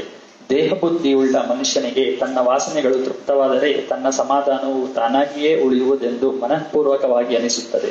ವಾಸನೆಗಳನ್ನು ತೃಪ್ತಿಪಡಿಸಿಕೊಳ್ಳುವುದಕ್ಕೆ ದೇಹವೇ ಒಂದು ಸಾಧನವಾಗಿರುತ್ತದೆ. ದೇಹವನ್ನು ವ್ಯವಸ್ಥಿತವಾಗಿ ಇಟ್ಟರೆ ನಮ್ಮ ಕೆಲಸವಾದಂತೆ. ಅದನ್ನು ಆ ರೀತಿಯಾಗಿ ಇಟ್ಟುಕೊಳ್ಳಲು ಪರಿಸ್ಥಿತಿಯನ್ನು ಅನುಕೂಲ ಮಾಡಿಕೊಳ್ಳಲು ಬರುತ್ತದೆ. ದುಡ್ಡಿನಿಂದ ಎಲ್ಲಾ ಸುಖ ಸಾಮಗ್ರಿಗಳು ಉಪಲಬ್ಧವಾಗುತ್ತವೆಂದು ತಿಳಿದು ದೇಹ ಬುದ್ಧಿಯುಳ್ಳ ಮನುಷ್ಯನು ಅನ್ನುವುದೇನೆಂದರೆ ಸಾಕಷ್ಟು ಹಣ ಗಳಿಸಬೇಕು ಹಾಗೂ ದೇಹವನ್ನು ಸುಖ ಸಾಮಗ್ರಿಗಳ ಮಧ್ಯದಲ್ಲಿಡಬೇಕು. ಅಂದರೆ ನಮಗೆ ಸಮಾಧಾನವು ಸಹಜವಾಗಿ ಪ್ರಾಪ್ತವಾಗುತ್ತದೆ. ಈ ರೀತಿಯಾದ ದೃಷ್ಟಿಕೋನವು ಒಂದು ಸಲ ದೃಢವಾಯಿತೆಂದರೆ ಮನುಷ್ಯನ ಎಲ್ಲಾ ಪ್ರಯತ್ನ ಹಾಗೂ ಎಲ್ಲಾ ರೀತಿಯ ಕರ್ತೃತ್ವವು ಹಣ ಗಳಿಸುವುದರ ಕಡೆಗೆ ತೊಡಗುತ್ತದೆ. ದೇಹ ಬುದ್ಧಿಯ ನಿಜವಾದ ವಿಲಾಸವು ದ್ರವ್ಯ ಲೋಪದಿಂದ ಪ್ರಾರಂಭವಾಗುತ್ತದೆ. ಹಣಕ್ಕಾಗಿ ಮನುಷ್ಯನು ಸದಾಚಾರದಿಂದಲೂ ದೂರವಾಗುತ್ತಾನೆ, ಅಲ್ಲದೆ ಶೀಲಭ್ರಷ್ಟನಾಗುತ್ತಾನೆ. ಅವನು ಪರದ್ರವ್ಯವನ್ನು ಅಪಹರಿಸುವುದಲ್ಲದೆ ಅಲ್ಪ ಲಾಭಕ್ಕಾಗಿ ತತ್ವಭ್ರಷ್ಟನಾಗುತ್ತಾನೆ. ಸುದೈವದಿಂದ ಶ್ರೀಮಂತಿಕೆ ಬಂದದ್ದಾದರೆ ಅತ್ಯಂತ ಉದ್ದಟ ಹಾಗೂ ಅಹಂಕಾರಿಯಾಗುತ್ತಾನೆ. ಅವನ ತಿನ್ನು ಉಣ್ಣುವ ವಿಷಯದಲ್ಲಿ ನೀತಿ ಧರ್ಮದ ಬಂಧನ ಉಳಿಯುವುದಿಲ್ಲ. ಕಾಮವಾಸನೆ ಅವನ ನಿಯಂತ್ರಣದಲ್ಲಿ ಉಳಿಯುವುದಿಲ್ಲ. ಬಡತನ ಬಂದದ್ದಾದರೆ ಹೆಜ್ಜೆ ಹೆಜ್ಜೆಗೂ ಅವನಿಗೆ ದುಃಖವಾಗುತ್ತದೆ. ದೊಡ್ಡ ದೊಡ್ಡ ವಿದ್ವಾಂಸರು, ಕಲಾವಂತರು, ಸಾಹಿತಿಗಳು, ವಕ್ತಾರರು ಹಾಗೂ ಮುಖಂಡರು ದುಡ್ಡಿಗಾಗಿ ದೀನರಾಗುತ್ತಾರೆ ಹಾಗೂ ಕರ್ತವ್ಯ ಭ್ರಷ್ಟರಾಗುತ್ತಾರೆ. ತಾತ್ಪರ್ಯವೇನೆಂದರೆ ವಿಕಾರಗಳ ದಾಸ್ಯತ್ವ, ದ್ರವ್ಯದ ಅನಿವಾರ್ಯ ಲೋಭ ಹಾಗೂ ಸನ್ಮಾನದ ಹವ್ಯಾಸ ಇವು ಕರ್ತೃತ್ವದ ಲಕ್ಷಣವಾಗಿದ್ದು ಇವುಗಳಿಂದಲೇ ಕರ್ತೃತ್ವ ಅಭಿಮಾನವನ್ನು ಗುರುತಿಸಬೇಕು. ಪ್ರತಿಯೊಬ್ಬ ವ್ಯಕ್ತಿಯ ಮನೋರಚನೆಗನುಸಾರವಾಗಿ ಈ ಮೇಲೆ ಹೇಳಿದ ಲಕ್ಷಣಗಳ ಪ್ರಮಾಣವು ಹೆಚ್ಚು ಕಡಿಮೆ ಇರುತ್ತದೆ. ಆದರೂ ದೇಹ ಬುದ್ಧಿಯ ಅಧೀನವಾದ ಪ್ರತಿಯೊಬ್ಬ ಮನುಷ್ಯನಲ್ಲಿ ಅವುಗಳ ಬೀಜ ಇದ್ದೇ ಇರುತ್ತದೆ. ಸಂಖ್ಯೆ 7. ಕರ್ತೃತ್ವವು ನಿಜವಲ್ಲ. ಸಾಮಾನ್ಯವಾಗಿ ಮನುಷ್ಯನು ಕರ್ತೃತ್ವದಿಂದಲೇ ಮೆರೆಯುತ್ತಾನೆಯೋ ನಿಜ, ಆದರೆ ಅವನ ಕರ್ತೃತ್ವವು ಅತ್ಯಂತ ನಿಸ್ಸಾರವಾಗಿರುತ್ತದೆ. ಜೀವನದಲ್ಲಿಯ ಮೂಲಭೂತ ವಿಷಯಗಳೇ ಮನುಷ್ಯನ ಸ್ವಾಧೀನದಲ್ಲಿರುವುದಿಲ್ಲ. ಜಗತ್ತಿನಲ್ಲಿ ಪ್ರತಿದಿನ ಲಕ್ಷಾವಧಿ ಜೀವಿಗಳು ಹುಟ್ಟುತ್ತವೆ ಹಾಗೂ ಸಾಯುತ್ತವೆ. ಇದರಲ್ಲಿ ನಮ್ಮ ಬಾರಿ ಇನ್ನೂ ಬರದೇ ಇರುವುದು ನಮ್ಮ ಕರ್ತೃತ್ವದಿಂದ ಅಲ್ಲ. ನಾವು ಮನುಷ್ಯರಾಗಿ ಹುಟ್ಟಿ ಬರುವುದು ಕೂಡ ನಮ್ಮ ಅಧೀನದಲ್ಲಿಲ್ಲ. ನಮ್ಮ ಜನ್ಮವು ಎಲ್ಲಿ, ಯಾವಾಗ, ಯಾರ ಹೊಟ್ಟೆಯಲ್ಲಿ ಹಾಗೂ ಎಂಥ ಅವಸ್ಥೆಯಲ್ಲಿ ಆಗಬೇಕೆಂಬುದು ನಮ್ಮ ಸ್ವಾಧೀನದಲ್ಲಿಲ್ಲ. ಬಾಲ್ಯದಲ್ಲಿ ನಮ್ಮ ರಕ್ತ ಸಂಬಂಧಿಗಳು, ಆಳುಕಾಳುಗಳು, ಬಾಲ ಮಿತ್ರರು, ಶಾಲೆಯ ಜೊತೆಗಾರರು, ಶಿಕ್ಷಕರು ಹಾಗೂ ಅಕ್ಕಪಕ್ಕದವರು ಯಾರು ಇರಬೇಕು ಹಾಗೂ ಎಂಥವರಿರಬೇಕು ಎಂಬುದು ನಮ್ಮ ಸ್ವಾಧೀನದಲ್ಲಿಲ್ಲ. ನಮ್ಮ ಮಾತೃಭಾಷೆ ಯಾವುದಿರಬೇಕು, ತಂದೆ ತಾಯಿಗಳ ಧರ್ಮ, ಸಂಸ್ಕೃತಿ ಹಾಗೂ ಸಾಂಪತ್ತಿಕ ಸ್ಥಿತಿ, ಅದೇ ರೀತಿ ಅವರ ಆಯುಷ್ಯ ಎಷ್ಟಿರಬೇಕೆಂಬುದು ನಮ್ಮ ಸ್ವಾಧೀನದಲ್ಲಿಲ್ಲ. ನಮಗೆ ಎಂಥ ಮಕ್ಕಳಾಗಬೇಕು, ಅವರು ಬದುಕಬೇಕೋ ಅಥವಾ ಸಾಯಬೇಕು, ಅವರು ಜಗತ್ತಿನಲ್ಲಿ ಹೆಸರು ಗಳಿಸಬೇಕೋ ಅಥವಾ ಕಳೆದುಕೊಳ್ಳಬೇಕು ಎಂಬುದು ನಮ್ಮ ಸ್ವಾಧೀನದಲ್ಲಿಲ್ಲ. ದೇಶದ ರಾಜಕೀಯ ಹಾಗೂ ಆರ್ಥಿಕ ಪರಿಸ್ಥಿತಿಗಳು ಹೇಗಿರಬೇಕೆಂಬುದು ನಮ್ಮ ಸ್ವಾಧೀನದಲ್ಲಿಲ್ಲ. ಜಗತ್ತಿನಲ್ಲಿಯ ವಿವಿಧ ಕ್ಷೇತ್ರಗಳಲ್ಲಿ ಶ್ರೇಷ್ಠ ಜನರು ಯಾವಾಗ್ಗೆ ಹಾಗೂ ಎಲ್ಲಿ ಇರಬೇಕು, ಅವರೊಂದಿಗೆ ಸಹವಾಸ ಕೂಡಿ ಬರುವ ನಮ್ಮ ಸ್ವಾಧೀನದಲ್ಲಿಲ್ಲ. ಭೂಕಂಪ, ಮಹಾಪೂರ, ಅತಿವೃಷ್ಟಿ, ಅನಾವೃಷ್ಟಿ, ಬಿರುಗಾಳಿ ಇತ್ಯಾದಿ ನೈಸರ್ಗಿಕ ವಿಧ್ವಂಸಕ ಘಟನೆಗಳನ್ನು ನಿಲ್ಲಿಸುವುದು ನಮ್ಮ ಸ್ವಾಧೀನದಲ್ಲಿಲ್ಲ. ಯಾವುದು ಆಗಬಾರದೋ ಅದು ಆಗುತ್ತದೆ. ಯಾರು ಸಾಯಬಾರದೋ ಅವರು ಸಾಯುತ್ತಾರೆ. ಯಾರು ಬದುಕಬಾರದೋ ಅವರು ಬದುಕುತ್ತಾರೆ. ಇವೆಲ್ಲ ಆಗುವುದು ಅಥವಾ ಬಿಡುವುದು ನಮ್ಮ ಕೈಯಲ್ಲಿಲ್ಲ. ಹಾಗೂ ಹೀಗೇಕೆ ಆಗುತ್ತವೆ ಎಂಬುದು ನಮಗೆ ತಿಳಿಯುವುದಿಲ್ಲ. ನಾವು ಹುಟ್ಟುವುದಕ್ಕಿಂತ ಮೊದಲು ಎಲ್ಲಿದ್ದೇವು ಹಾಗೂ ಸತ್ತ ನಂತರ ಎಲ್ಲಿಗೆ ಹೋಗುತ್ತೇವೆ ಎಂಬುದು ತಿಳಿಯುವುದಿಲ್ಲ. ನಮ್ಮ ಸಾವು ನಿಶ್ಚಿತವಿದ್ದರೂ ಯಾವಾಗ, ಎಲ್ಲಿ, ಹೇಗೆ ಎಂಬುದು ಗೊತ್ತಿರುವುದಿಲ್ಲ. ಜಗತ್ತಿನಲ್ಲಿ ಎಷ್ಟೋ ಜನರು ನಮ್ಮೊಡನೆ ವ್ಯವಹರಿಸುತ್ತಿರುತ್ತಾರೆ. ನಿಜವಾಗಿಯೂ ಅವರ ಮನಸ್ಸಿನಲ್ಲಿ ಏನು ಇರುತ್ತದೆಂಬುದು ಗೊತ್ತಿರುವುದಿಲ್ಲ. ಜಗತ್ತಿನಲ್ಲಿ ಈವರೆಗೆ ಏನು ನಡೆಯುತ್ತೆಂಬುದು ಪೂರ್ಣ ಗೊತ್ತಿರುವುದಿಲ್ಲ. ಮುಂದೆ ಏನಾಗಬಹುದೆಂದು ಎಳ್ಳಷ್ಟೂ ಗೊತ್ತಾಗುವುದಿಲ್ಲ. ಇದಕ್ಕಿಂತ ವಿಶೇಷವೆಂದರೆ ಯಾವ ದೇಹದ ಆಧಾರದ ಮೇಲೆ ನಾವು ಕರ್ತೃತ್ವದ ಅಭಿಮಾನವ ಮೆರೆಸುತ್ತೇವೆಯೋ ಅಂಥ ಈ ಶರೀರದಲ್ಲಿ ಏನು ನಡೆದಿರುತ್ತೆಂಬುದೆಂಬುದು ಏನು ನಡೆದಿರುತ್ತೆಂಬುದೇ ತಿಳಿಯುವುದಿಲ್ಲ. ನಮಗೆ ಪ್ರತಿ ದಿವಸ ನಿದ್ರೆ ಹೇಗೆ ಹತ್ತುತ್ತದೆ, ಎಚ್ಚರ ಹೇಗೆ ಆಗುತ್ತೇವೆ, ಸ್ವಪ್ನಗಳು ಏಕೆ ಹಾಗೂ ಹೇಗೆ ಬೀಳುತ್ತವೆ ಎಂಬುದು ತಿಳಿಯುವುದಿಲ್ಲ. ಜೀವನದಲ್ಲಿ ನಮ್ಮ ಪಾಲಿಗೆ ಇಂತಹದ್ದೇ ಸುಖ ಅಥವಾ ದುಃಖಗಳು ಪ್ರಸಂಗಗಳು ಏಕೆ ಬರುತ್ತವೆ ಎಂಬುದು ತಿಳಿಯುವುದಿಲ್ಲ. ಸಜ್ಜನರು ದುಃಖವನ್ನು ಅನುಭವಿಸಬೇಕಾಗುತ್ತದೆ, ಆದರೆ ದುರ್ಜನರಿಗೆ ಎಲ್ಲ ದೃಷ್ಟಿಯಿಂದಲೂ ಅನುಕೂಲವಿರುತ್ತದೆ. ಈ ರೀತಿಯಾದ ವಿರೋಧಾಭಾಸದ ಕಾರಣವೇನೆಂಬುದು ತಿಳಿಯುವುದಿಲ್ಲ. ತಾತ್ಪರ್ಯವೇನೆಂದರೆ, ಕ್ಷಣ ಹೊತ್ತು ಶಾಂತವಾಗಿ ವಿಚಾರ ಮಾಡಿದರೆ ಕರ್ತೃತ್ವದಿಂದ ಬಾಳಿದ ಜೀವನವು ಅಜ್ಞಾನದಿಂದ ಆವರಿಸಲ್ಪಟ್ಟಿರುತ್ತದೆ ಎಂಬುದು ಮನಸ್ಸಿಗೆ ಅನಿಸುತ್ತದೆ. ಅಜ್ಞಾನದಿಂದ ಭ್ರಮವು ನಿರ್ಮಾಣವಾಗುತ್ತದೆ. ಯಾವುದು ಹೇಗೆ ಇರುವುದಿಲ್ಲವೋ ಅದನ್ನು ಹಾಗೆ ತಿಳಿದುಕೊಳ್ಳುವುದು ಭ್ರಮದ ಲಕ್ಷಣವಾಗಿರುತ್ತದೆ. ಕರ್ತೃತ್ವದ ಭಾವನೆಯು ಒಂದು ಭ್ರಮವಾಗಿರುತ್ತದೆ. ನಮ್ಮ ಸಮಾಧಾನವು ಕಳೆಯುವುದಕ್ಕೆ ಇದೇ ಒಂದು ಮುಖ್ಯ ಕಾರಣವಾಗಿರುತ್ತದೆ. 8. ಕರ್ತಾತ್ಮ ಯೋಗ. ಕರ್ತೃತ್ವ ಭಾವವು ಸಮಾಧಾನವನ್ನು ಇಲ್ಲದಂತೆ ಮಾಡುತ್ತೆಂಬುದು ನಮ್ಮ ಅನುಭವವಾಗಿರುವಂತೆ ಅಕರ್ತೃತ್ವ ಭಾವವು ಸಮಾಧಾನವನ್ನು ದೊರಕಿಸಿಕೊಡುತ್ತದೆಂಬುದು ಸತ್ಪುರುಷರ ಸಾಕ್ಷಾತ್ ಅನುಭವವಾಗಿರುತ್ತದೆ. ನಾವು ಕರ್ತಾತ್ಮ ಯೋಗವನ್ನು ಆಚರಿಸುತ್ತೇವೆ, ಆದರೆ ಸತ್ಪುರುಷರಿಗೆ ಅಕರ್ತಾತ್ಮ ಯೋಗವು ಸಾಧಿಸಿರುತ್ತದೆ. ಯೋಗವೆಂದರೆ ಯುಕ್ತಿ, ನಾನು ಕರ್ತಾ ಇರುತ್ತೇನೆ ಎಂಬ ಭಾವನೆಯಿಂದ ವ್ಯವಹರಿಸುವುದು. ಕರ್ತಾತ್ಮ ಯೋಗವಾದರೆ ನಾನು ಕರ್ತ ಇರುವುದಿಲ್ಲ ಎಂಬುದನ್ನು ತಿಳಿದುಕೊಂಡು ನಡೆಯುವ ಯುಕ್ತಿ ಎಂದರೆ ಅಕರ್ತಾತ್ಮ ಯೋಗ. ಕರ್ತೃತ್ವ ಭಾವದಿಂದ ಕರ್ಮ ಮಾಡಲು ಬಂದಂತೆ ಅಕರ್ತೃತ್ವ ಭಾವದಿಂದಲೂ ಕರ್ಮ ಮಾಡಲು ಬರುತ್ತದೆ. ಅಕರ್ತೃತ್ವವೆಂದರೆ ಕರ್ಮ ಬಿಡುವುದೆಂದರ್ಥವಲ್ಲ, ಅದು ಶಕ್ಯವೂ ಇರುವುದಿಲ್ಲ. ಜಗತ್ತಿಗೆ ಕರ್ಮಭೂಮಿ ಎನ್ನುತ್ತಾರೆ. ಈ ಕರ್ಮಭೂಮಿಯಲ್ಲಿ ಪ್ರತಿಯೊಬ್ಬ ದೇಹಧಾರಿ ಪುರುಷನಿಗೆ ಪ್ರತ್ಯಕ್ಷ ಭಗವಂತನ ಅವತಾರಕ್ಕೂ ಕೂಡ ಕರ್ಮ ಮಾಡದೆ ಬದುಕಲು ಬರುವುದಿಲ್ಲ. ಅಂದರೆ ಅಕರ್ತೃತ್ವವು ಆತ್ಮಗತವಾದರೂ ಕರ್ಮ ಆಗಿಯೇ ಆಗುತ್ತದೆ. ಕರ್ತೃತ್ವ ಭಾವದಿಂದ ಮಾಡಿದ ಕರ್ಮವು ಬಂಧನಕ್ಕೆ ಕಾರಣವಾದರೆ ಅಕರ್ತೃತ್ವ ಭಾವದಿಂದ ಮಾಡಿದ ಅದೇ ಕರ್ಮವು ಬಂಧನದಿಂದ ಮುಕ್ತಗೊಳಿಸುತ್ತದೆ. ಈ ವ್ಯತ್ಯಾಸವು ಅತ್ಯಂತ ಮಹತ್ವದ್ದಾಗಿದೆ. ಸಾಮಾನ್ಯವಾಗಿ ವಾಸನೆಯು ತೃಪ್ತವಾಯಿತೆಂದರೆ ನಮಗೆ ಸಮಾಧಾನ ಪ್ರಾಪ್ತವಾಗುವುದೆಂಬ ಕಲ್ಪನೆಯಿಂದ ಮನುಷ್ಯನು ವಾಸನಾ ತೃಪ್ತಿಗಾಗಿ ಕರ್ಮ ಮಾಡುತ್ತಾನೆ. ಆದರೆ ವಾಸನೆಯನ್ನು ತೃಪ್ತಗೊಳಿಸಿದರೂ ಅದು ಶಾಂತವಾಗುವುದಿಲ್ಲವೆಂದಷ್ಟೇ ಅಲ್ಲ, ಬೆಳೆಯುತ್ತಲೇ ಹೋಗುತ್ತದೆ ಎಂಬುದು ನಮ್ಮ ದಿನನಿತ್ಯದ ಅನುಭವವಾಗಿರುತ್ತದೆ. ಆದ್ದರಿಂದ ನಾವು ಮಾಡುವ ಪ್ರತಿಯೊಂದು ಕರ್ಮವು ನಮ್ಮ ವಾಸನೆಯನ್ನು ಬೆಳೆಸುವುದಕ್ಕೆ ಕಾರಣವಾಗಿ ನಮ್ಮನ್ನು ಅಧಿಕಾರಿಕ ಬಂಧನಕ್ಕೀಡು ಮಾಡುತ್ತದೆ. ಆದ್ದರಿಂದ ಕರ್ಮ ಮಾಡಿಯೂ ಕೂಡ ವಾಸನಾ ತೃಪ್ತಿಯ ಬೆನ್ನು ಹತ್ತದಿರುವುದಕ್ಕೆ ವಿಶೇಷ ಚಾತುರ್ಯ ಬೇಕಾಗುತ್ತದೆ. ಅಥವಾ ಕರ್ಮ ಮಾಡಿಯೂ ಕೂಡ ಕರ್ತೃತ್ವ ಭಾವದಿಂದ ಅದರಲ್ಲಿ ಸಿಕ್ಕಿಕೊಳ್ಳದಿರುವುದಕ್ಕೆ ಬಹಳ ದೊಡ್ಡ ಕೌಶಲ್ಯ ಬೇಕಾಗುತ್ತದೆ. ಅಕರ್ತೃತ್ವ ಭಾವದಿಂದ ಬದುಕುವುದು ಒಂದು ದೊಡ್ಡ ಕಲೆಯಾಗಿರುತ್ತದೆ. ಕರ್ತೃತ್ವ ಅಥವಾ ಅಕರ್ತೃತ್ವವು ಕರ್ಮದ ಉದ್ದೇಶವನ್ನು ಅವಲಂಬಿಸಿರುತ್ತದೆ. ಉದ್ದೇಶವು ಕರ್ಮದ ಪ್ರಾಣವಾಗಿರುವುದರಿಂದ ಯಾವುದೇ ಕರ್ಮವನ್ನು ಉದ್ದೇಶದ ಹೊರತಾಗಿ ಮಾಡಲು ಬರುವುದಿಲ್ಲ. ಉದ್ದೇಶ ಹೊಂದುವುದು ಮನಸ್ಸಿನ ಧರ್ಮವಾಗಿರುತ್ತದೆ. ಆದ್ದರಿಂದ ಕರ್ತೃತ್ವ ಭಾವವನ್ನು ಹೊಂದಿರುವ ಮನಸ್ಸಿಗಿಂತಲೂ ಅಕರ್ತೃತ್ವ ಭಾವನೆಯನ್ನು ಹೊಂದಿದ ಮನಸ್ಸು ಬಹಳ ಬೇರೆಯಾಗಿರುತ್ತದೆ. ಉದ್ದೇಶದಲ್ಲಿ ಮುಖ್ಯವಾಗಿ 2 ಪ್ರಕಾರ. ಜಗತ್ತಿನಿಂದ ಅಂದರೆ ದೃಶ್ಯದಿಂದ ಅಥವಾ ದೇಹದಿಂದ ಸುಖ ಪ್ರಾಪ್ತಿಯಾಗಬೇಕು ಎಂಬುದು ಒಂದು ಪ್ರಕಾರವಾದರೆ, ಹೃದಯಸ್ಥ ಭಗವಂತನಿಂದ ಸುಖ ಪ್ರಾಪ್ತವಾಗಬೇಕೆಂಬುದು 2ನೇ ಪ್ರಕಾರವಾಗಿರುತ್ತದೆ. ಮೊದಲನೇ ಪ್ರಕಾರ ಉದ್ದೇಶದಲ್ಲಿ ಇಂಥದೊಂದು ಫಲ ಪ್ರಾಪ್ತಿಯಾದರೆ ಮಾತ್ರ ನಾನು ಸುಖಿಯಾಗಿರುತ್ತೇನೆ ಎಂಬ ಆಗ್ರಹದಿಂದ ಮನುಷ್ಯನು ಕರ್ಮ ಮಾಡುತ್ತಾನೆ. ಆದರೆ ಫಲಪ್ರಾಪ್ತಿಯಾಗುವುದು ಅಥವಾ ಆಗದೇ ಇರುವುದು ಅವರ ಕೈಯಲ್ಲಿ ಇಲ್ಲದಿರುವುದರಿಂದ ಪ್ರಾರಂಭದಿಂದ ಕೊನೆಯವರೆಗೆ ಮನಸ್ಸಿನ ತಳಮಳವು ಹೋಗುವುದಿಲ್ಲ.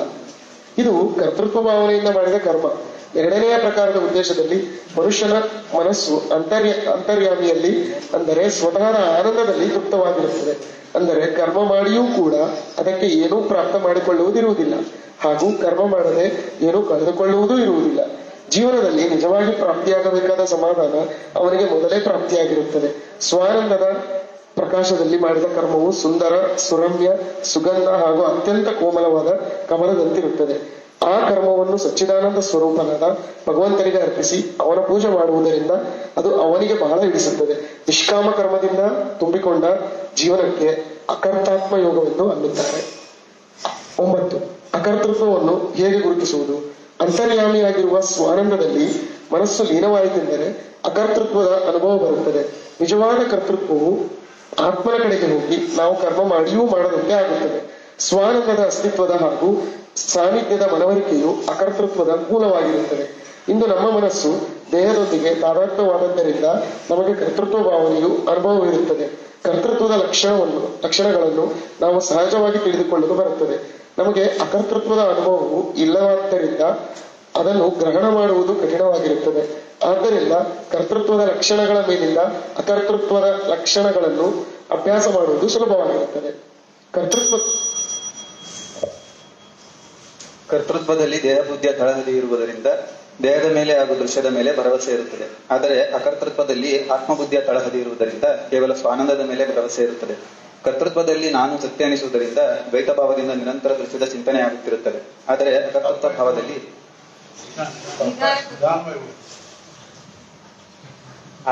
ಅಕರ್ತೃತ್ವ ಭಾವದಲ್ಲಿ ಸ್ವಾನಂದವು ಸತ್ಯ ಅನಿಸುವುದರಿಂದ ಅದ್ವೈತ ಭಾವದಿಂದ ಆತ್ಮಚಿಂತನೆಯಾಗುತ್ತಿರುತ್ತದೆ. ಕರ್ತೃತ್ವದಲ್ಲಿ ದೇಹದ ಸ್ಮರಣೆಯು ಸಹಜವಾಗಿರುತ್ತದೆ ಹಾಗೂ ಸ್ವಾನಂದದ ವಿಸ್ಮರಣೆಯು ತಾನಾಗಿಯೇ ಆಗುತ್ತದೆ. ಅದರಂತೆ ಅಕರ್ತೃತ್ವದಲ್ಲಿ ಸ್ವಾನಂದದ ಸ್ಮರಣವು ಸಹಜವಾಗಿರುತ್ತದೆ ಹಾಗೂ ದೇಹದ ವಿಸ್ಮರಣೆ ತಾನಾಗಿಯೇ ಆಗುತ್ತದೆ.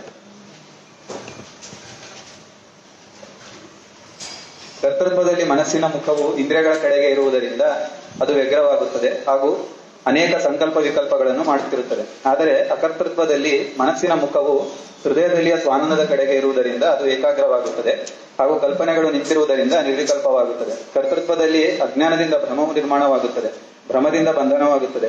ಆದರೆ ಅಕರ್ತೃತ್ವದಲ್ಲಿ ಜ್ಞಾನೋದಯವಾಗಿ ಭ್ರಮವು ನಾಶವಾಗುತ್ತದೆ ಹಾಗೂ ಸತ್ಯದರ್ಶನವಾಗುತ್ತದೆ. ಕರ್ತೃತ್ವ ಭಾವನೆಯಿಂದ ಪದೋಪದಿ ಆತ್ಮಘಾತವಾಗಿ ಜೀವವು ಸಾಮರ್ಥ್ಯಹೀನವಾಗುತ್ತಾ ಹೋಗುತ್ತದೆ. ಆದರೆ ಅಕರ್ತೃತ್ವ ಭಾವನೆಯಿಂದ ಆತ್ಮಕಲ್ಯಾಣವಾಗಿ ಜೀವವು ಶಿವವಾಗುವಷ್ಟು ಸಾಮರ್ಥ್ಯವಾನಾಗುತ್ತದೆ. ಕರ್ತೃತ್ವದಲ್ಲಿ ಮಾಯೆಯ ಸತ್ಯವು ಕಾರ್ಯ ಮಾಡುತ್ತದೆ ಹಾಗೂ ಅದರ ಬಲದಿಂದ ತ್ರಿಗುಣಗಳ ಆಟ ನಡೆಯುತ್ತದೆ. ಆದರೆ ಅಕರ್ತೃತ್ವದಲ್ಲಿ ಸ್ವಾನಂದದ ಸತ್ಯವು ಕಾರ್ಯ ಮಾಡುತ್ತದೆ ಹಾಗೂ ಅದರದೇ ಲೀಲೆಯು ಅನುಭವಕ್ಕೆ ಬರುತ್ತದೆ. ಕರ್ತೃತ್ವದಲ್ಲಿ ಮಮತ್ವ ಭಾವನೆಯಿಂದ ಪ್ರಪಂಚವು ಬೆಳೆಯುತ್ತದೆ ಹಾಗೂ ಅದರಿಂದ ಜಗತ್ತಿನ ದಾಸ್ಯತ್ವವು ನಮ್ಮ ಪಾಲಿಗೆ ಬರುತ್ತದೆ. ಆದರೆ ಅಕರ್ತೃತ್ವದಲ್ಲಿ ಮಮತ್ವವನ್ನು ನಾಶಗೊಳಿಸಿ ಪರಮಾರ್ಥವು ಬೆಳೆಯುತ್ತದೆ ಹಾಗೂ ಅದರಿಂದ ಭಗವಂತನ ದಾಸ್ಯವು ಪ್ರಾಪ್ತವಾಗುತ್ತದೆ. ಕರ್ತೃತ್ವದಲ್ಲಿ ಮನಸ್ಸು ಕರ್ಮಫಲದಲ್ಲಿ ತೊಡಗುವುದರಿಂದ ಜೀವವು ಕೇವಲ ಸುಖದ ಆಶೆಯಲ್ಲಿ ಬದುಕುತ್ತಿರುತ್ತದೆ. ಆದರೆ ಅಕರ್ತೃತ್ವದಲ್ಲಿ ಮನಸ್ಸು ಕರ್ತವ್ಯದಲ್ಲಿ ರಮಿಸುವುದರಿಂದ ಜೀವಕ್ಕೆ ಸಾಕ್ಷಾತ್ ಸುಖ ಸಿಗುತ್ತದೆ. ಕರ್ತೃತ್ವದಲ್ಲಿ ಸುಖ ದುಃಖಗಳಿಂದ ಮನಸ್ಸು ಡೋಲಾಯಮಾನವಾಗುತ್ತಿರುತ್ತದೆ. ಅಕರ್ತೃತ್ವದಲ್ಲಿ ಮನಸ್ಸು ಅಖಂಡವಾಗಿ ಸ್ವಾನಂದದಲ್ಲಿರುತ್ತದೆ. ಕರ್ತೃತ್ವದಲ್ಲಿ ಫಲದ ಆಗ್ರಹವಿರುವುದರಿಂದ ಪ್ರಯತ್ನಕ್ಕೆ ಮಹತ್ವವಿರುತ್ತದೆ.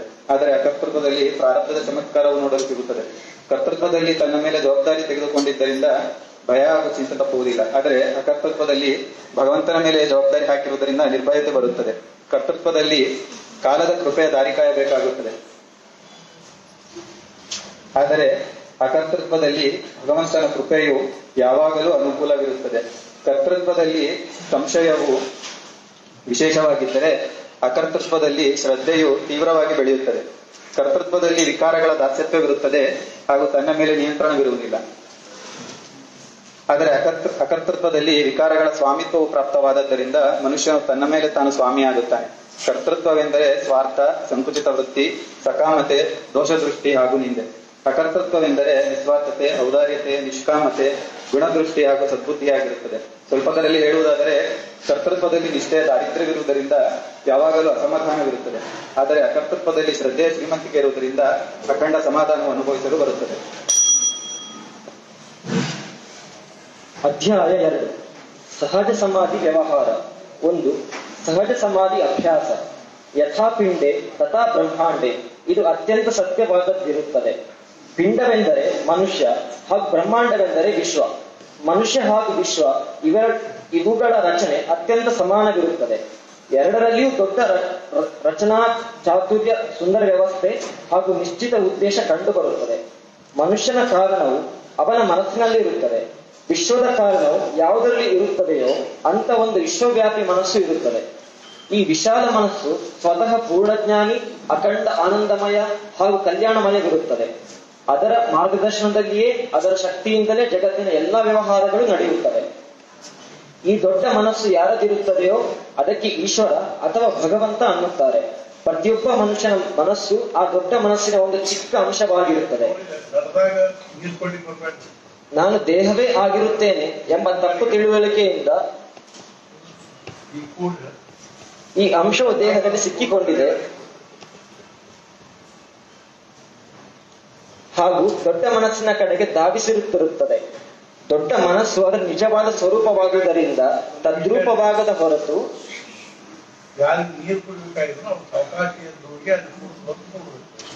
ಇಲ್ಲದ ಕಂಟೆಂಟ್ ಕೂಡ ಎಲ್ಲರಿಗೂ ಅಪ್ಲೈ ಇಲ್ಲ. ಯಾರು ಪುಸ್ತಕದಾಗಿಂದ ಮಾರಿ ಸಿಗಬಾರ್ದು ಹಂಗೆ.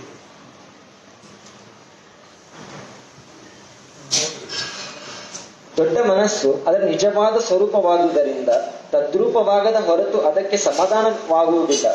ಸಣ್ಣ ಮನಸ್ಸು ದೊಡ್ಡ ಮನಸ್ಸಿನಲ್ಲಿ ಸೇರಿತೆಂದರೆ ಜೀವವು ಶಿವವಾಗುತ್ತದೆ ಹಾಗೂ ಸಮಾಧಾನ ಹೊಂದುತ್ತದೆ. ಸಣ್ಣ ಮನಸ್ಸನ್ನು ದೊಡ್ಡ ಮನಸ್ಸಿನಲ್ಲಿ ವಿಲೀನಗೊಳಿಸುವ ಮಾರ್ಗವೆಂದರೆ ಸಹಜ ಸಮಾಧಿಯ ಅಭ್ಯಾಸ.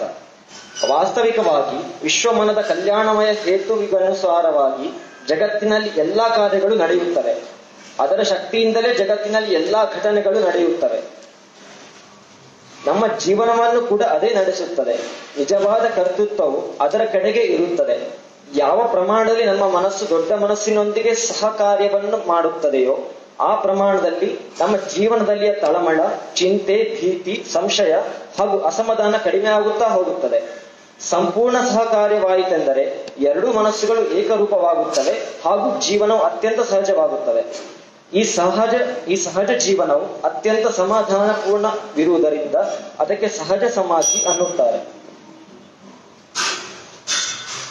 2. ಅಭ್ಯಾಸದ ಮೆಟ್ಟಿಲು. ಏನಾಗ್ತದ, ಓದೋದ್ರ ಜೊತೆಗೆ ನಾವು ನೋಡ್ಕೊತ ಹೋದ್ರೆ ಎಲ್ಲಿ ಓದಲಿಕ್ಕೆ ನಮ್ಗೆ ಗೊತ್ತಾಗ. 1 ಸೆಕೆಂಡ್ ಅತ್ಲೈತ ನೋಡಿದ್ರೆ ನಾವು ಎಲ್ಲಿ ಓದಲಿಕ್ಕೆ ಸಿಗಲ್ಲ. ಆಮೇಲೆ ಅದನ್ನು ಹುಡುಕೋತ ಕೂಡೋದ್ರಾಗೇನೆ ಮುಂದೆ ಅವ್ರು ಓದಿಸ್ತಾರೆ. ಆದ್ದರಿಂದ ಯಾರು ಆ ಲೈನ್ ಬಿಟ್ಟು ಅಪ್ಲೈಟ್ಲ ನಿಮ್ಮ ದೃಷ್ಟಿ, ಮನಸ್ಸು ಇವುಗಳನ್ನು ಅಲುಗಾಡಿಸ್ಬಾರ್ದು. ಯಾಕಾಗಿ ನೀರಕ್ಕೆ ಅನ್ನಿಸ್ತದನೋ ಅವ್ರು ನಿಧಾನವಾಗಿ ಎದ್ದು ಹೋಗಿ ನೀರು ಕುಡಿದು ಮತ್ತೆ ಬಂದು ತಮ್ಮ ಜಗ ಸುಮ್ಮನೆ ಕೂಡೋದು. ನನ್ನ ನೀರು ಕೂಡ ನನಗೆ ಅಡ್ಡಾಡಿ ಕರ್ಕೊಂಡು ನಾವು ನೋಡಿದ್ವಿ ಅಂದ್ರೆ ಇದು ಓದೋದು ಮುಂದುವರಿತದೆ. ನಮಗೆ ಹಿಂದಿಂದು ತಿಳಿದಲ್ಲ, ಮುಂದಿಂದು ತಿಳಿದಿಲ್ಲ. ಸೋದು 2. ಅಭ್ಯಾಸದ ಮೆಟ್ಟಿಲು. ಕರ್ತೃತ್ವದ ಅಭಿಮಾನದಲ್ಲಿ ಇಚ್ಛೆಯನ್ನ ವ್ಯಕ್ತಪಡಿಸಿಕೊಳ್ಳುವ ಆಗ್ರಹವಿರುತ್ತದೆ. ಈ ಆಗ್ರಹದಿಂದಲೇ ಅಂಶರೂಪ ಮನಸ್ಸಿನದು ವಿಶ್ವ ಮನಸ್ಸಿನೊಂದಿಗೆ ಸಂಘರ್ಷವಾಗುತ್ತದೆ. ಅದರಿಂದ ಮನುಷ್ಯನ ಸಮಾಧಾನವು ಭಂಗವಾಗುತ್ತದೆ. ನಮ್ಮ ಮನಸ್ಸು ಅನೇಕ ವಾಸನೆಗಳ ಗಂಟಾಗಿರುತ್ತದೆ. ದೊಡ್ಡ ಮನಸ್ಸಿನಲ್ಲಿ ಲೀನವಾಗುವುದಕ್ಕೆ ಆ ವಾಸನೆಗಳೇ ಅಡ್ಡ ಬರುತ್ತವೆ. ಆದ್ದರಿಂದ ಯಾವುದಾದರೊಂದು ಉಪಾಯದಿಂದ ವಾಸನೆಗಳನ್ನ ಇಲ್ಲದಂತೆ ಮಾಡುವುದೇ ಅಭ್ಯಾಸದ ಅಥವಾ ಸಾಧನೆಯ ಪ್ರಾಣವಾಗಿರುತ್ತದೆ. ಪ್ರಾಪಂಚಿಕ ಜನರಿಗೆ ಜ್ಞಾನ ಮಾರ್ಗ ಅಥವಾ ಯೋಗ ಮಾರ್ಗದಂತ ಶಕ್ತಿ ಮಾರ್ಗಗಳು ಅಸಾಧ್ಯವಾಗಿರುತ್ತವೆ. ಶಕ್ತಿಗಿಂತ ಭಕ್ತಿಯು ಅವರಿಗೆ ಸುಲಭವಾಗಿರುತ್ತದೆ. ಶಕ್ತಿ ಮಾರ್ಗದ ಸ್ವರೂಪವು ಮುಂದೆ ಹೇಳಿದಂತೆ ಇರುತ್ತದೆ. ವಾಸನೆಯ ಬೆನ್ನು ಹತ್ತಿ ನಮ್ಮ ಮನಸ್ಸು ದೃಶ್ಯದಲ್ಲಿ ವ್ಯಾಪಿಸಿಕೊಂಡಿದೆ. ನಮ್ಮ ಮನಸ್ಸಿನ ಶಕ್ತಿಯನ್ನೇ ಉಪಯೋಗಿಸಿ ಮನಸ್ಸನ್ನು ದೃಶ್ಯದಿಂದ ಹಿಂದೆ ಎಳೆಯಬೇಕು ಹಾಗೂ ಅಂತರಂಗದಲ್ಲಿ ಏಕಾಗ್ರಗೊಳಿಸಬೇಕು. ನಿರಂತರ ಏಕಾಗ್ರಗೊಳಿಸಿದ ಮನಸ್ಸು ಅತ್ಯಂತ ಸೂಕ್ಷ್ಮ, ಸ್ವಚ್ಛ ಹಾಗೂ ಪವಿತ್ರವಾಗುತ್ತದೆ. ಸ್ವಚ್ಛವಾದ ಮನಸ್ಸು ವಿಶ್ವ ಮನಸ್ಸಿನಲ್ಲಿ ಸಹಜವಾಗಿ ಲೀನವಾಗುತ್ತದೆ ಹಾಗೂ ಸಮಾಧಾನ ಹೊಂದುತ್ತದೆ. ಈ ಅಭ್ಯಾಸವು ಪ್ರಾಪಂಚಿಕರಿಗೆ ಯೋಗ್ಯವಾದುದಲ್ಲ. ಇದನ್ನ ಮಾಡುವುದಕ್ಕೆ ಮೊದಲಿನಿಂದಲೂ ಅತ್ಯಂತ ಬಲಶಾಲಿಯಾದ ಮನಸ್ಸು ಬೇಕಾಗುತ್ತದೆ. ಆ ಮನಸ್ಸನ್ನು ಅತ್ಯಂತ ಧೈರ್ಯದ, ನಿಶ್ಚಯದ, ಜಿಗುಟುತನದ ಹಾಗೂ ಏಕಾಂತ ಪ್ರಿಯನಾಗಿರಬೇಕಾಗುತ್ತದೆ. ಇಂತಹ ಜನರು ಬಾಲ್ಯದಿಂದಲೇ ಅಭ್ಯಾಸದಲ್ಲಿ ತೊಡಗುತ್ತಾರೆ. ಅವರು ವಿಶೇಷವಾಗಿ ಪ್ರಪಂಚದ ಜಂಜಾಟದಲ್ಲಿ ಬೀಳುವುದಿಲ್ಲ. ಪ್ರಾರಬ್ಧಾನುಸಾರ ಪ್ರಪಂಚವನ್ನ ಮಾಡಬೇಕಾಗಿ ಬಂದರೂ ಅವರು ಅತ್ಯಂತ ಅಲಿಪ್ತ ಭಾವನೆಯಿಂದ ಮಾಡುತ್ತಾರೆ. ಭಕ್ತಿಯ ಮಾರ್ಗವು ಈ ಮುಂದೆ ಹೇಳಿದಂತೆ ಇರುತ್ತದೆ.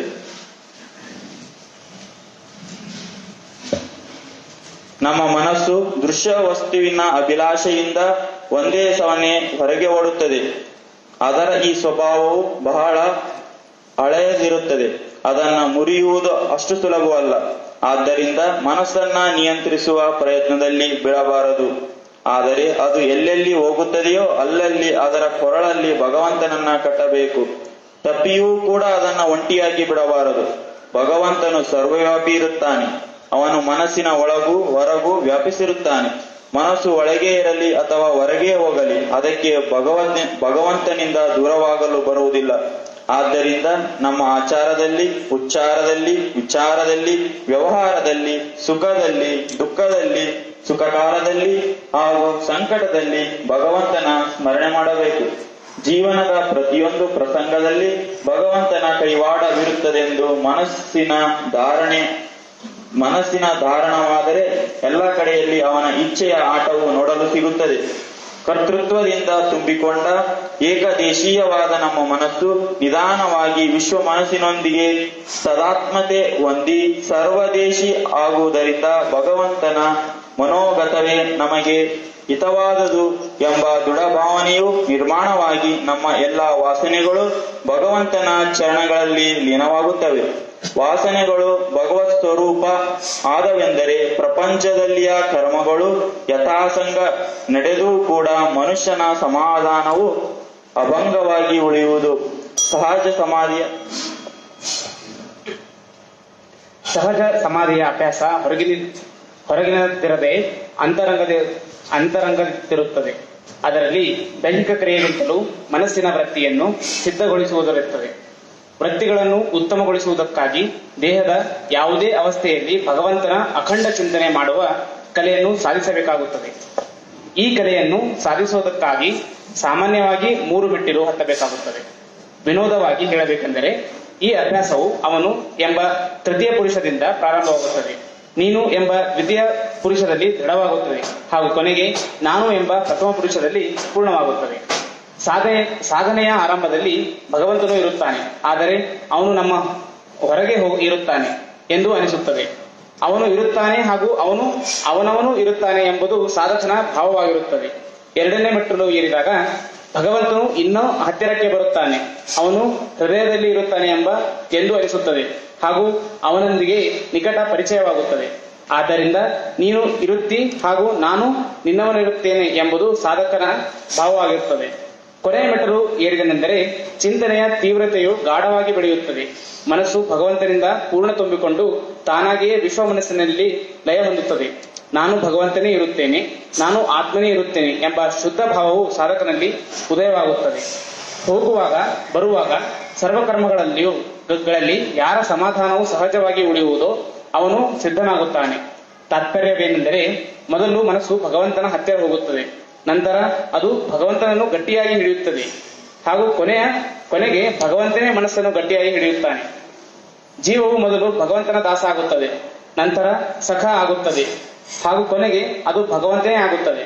ತದಾತ್ಮ್ಯದ ಈ ಅವಸ್ಥೆಯು ಅತ್ಯಂತ ಆನಂದಮಯವಾಗಿರುತ್ತದೆ.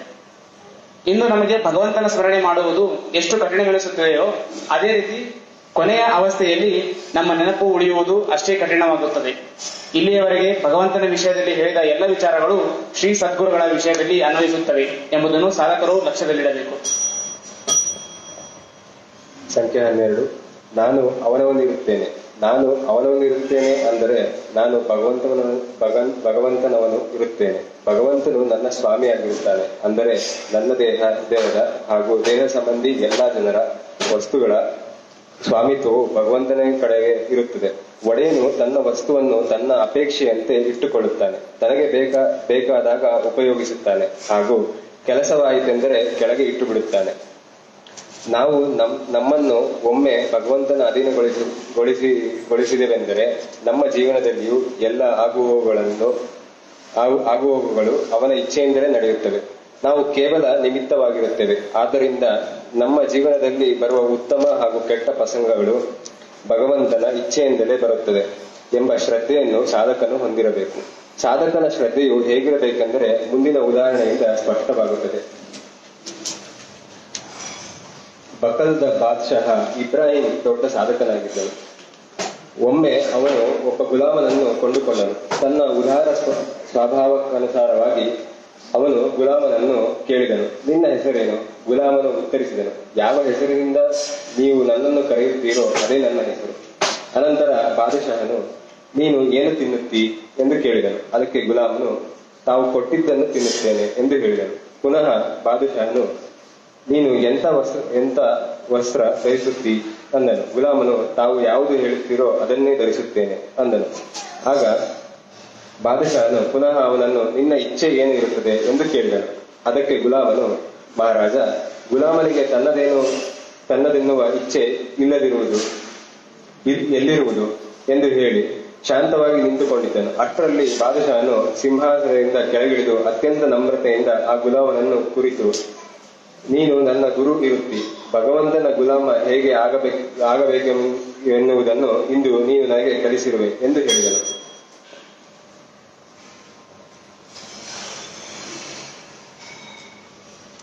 ಜಗತ್ತಿನಲ್ಲಿ ಪ್ರತಿಯ ಜೀವದ ವಿಶೇಷವಾಗಿ ಮನುಷ್ಯನ ಉತ್ಕ್ರಾಂತಿಯಾಗಿ ಅವನು ಆನಂದರೂಪನಾಗಬೇಕನ್ನುವುದೇ ಭಗವಂತನ ಉದ್ದೇಶವಾಗಿರುತ್ತದೆ. ಆದ್ದರಿಂದ ನಮ್ಮ ಜೀವನದಲ್ಲಿ ನಡೆಯುವ ಪ್ರತಿಯೊಂದು ಘಟನೆಯ ಮುಖವು ಆನಂದದ ಕಡೆಗೆ ಇರುತ್ತದೆ. ಬಹಳ ಸಲ ನಮಗೆ ಏನು ಬೇಕಾಗಿರುತ್ತದೆಯೋ ಅದಕ್ಕಾಗಿ ಪ್ರಯತ್ನ ಮಾಡಿದರೂ ಕೂಡ ಅದು ಪ್ರಾಪ್ತವಾಗುವುದಿಲ್ಲ. ಅಲ್ಲದೆ ಎಷ್ಟು ವೇಳೆ ನಮ್ಮದೇನೂ ಅಪರಾಧ ಇಲ್ಲದಿದ್ದರೂ ನಾವು ಸುಖ ದುಃಖ ಅನುಭವಿಸಬೇಕಾಗುತ್ತದೆ. ಈ ಎರಡು ಘಟನೆಗಳ ಹಿಂದೆ ಭಗವಂತನ ಇಚ್ಛೆ ಕಾರ್ಯ ಮಾಡುತ್ತಿರುತ್ತದೆ. ನಾವು ಯಾವ ವ್ಯವಹಾರದಲ್ಲಿ ಇರುತ್ತೀವಿಯೋ ಆ ವ್ಯವಹಾರಕ್ಕನುಸಾರವಾಗಿ ಏನು ಪ್ರಯತ್ನ ಮಾಡುವುದು ಉಚಿತವೋ ಅದನ್ನು ಅವಶ್ಯ ಮಾಡಬೇಕು. ಆದರೆ ಪ್ರಯತ್ನ ಮಾಡಿಯೂ ಯಶ ಪ್ರಾಪ್ತವಾಗುತ್ತಿದ್ದರೆ ಭಗವಂತನ ಇಚ್ಛೆಯೇ ಹಾಗಿರುತ್ತದೆ ಎಂದು ತಿಳಿದು ಮನಸ್ಸನ್ನು ಶಾಂತವಾಗಿಟ್ಟುಕೊಳ್ಳಬೇಕು. ವ್ಯವಹಾರದಲ್ಲಿ ಯೋಗ್ಯ ರೀತಿಯಿಂದ ಕರ್ತವ್ಯ ಮಾಡಿದಾಗ ಅದರಿಂದ ಪ್ರಾಪ್ತವಾಗುವ ಫಲವನ್ನು ಆನಂದದಿಂದ ಸ್ವೀಕಾರ ಮಾಡಬೇಕೆಂಬುದು ಸಾಧನೆಯ ಈ ಮೆಟ್ಟಿಲಿನ ಮುಖ್ಯ ಸಂಕೇತವಾಗಿರುತ್ತದೆ. ನಮ್ಮ ಇಚ್ಛೆಯಿಂದ ನಡೆಯುವುದಕ್ಕಿಂತಲೂ ಭಗವಂತನ ಇಚ್ಛೆಯಿಂದ ನಡೆಯುವುದರಲ್ಲಿಯೇ ನಮ್ಮ ನಿಜವಾದ ಕಲ್ಯಾಣ ಇರುತ್ತದೆ ಎಂಬ ದೃಢ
ವ್ಯವಹಾರದಲ್ಲಿ ನಾನಾ ಪ್ರಕಾರದ ಪ್ರಸಂಗಗಳು ಬರುತ್ತವೆ.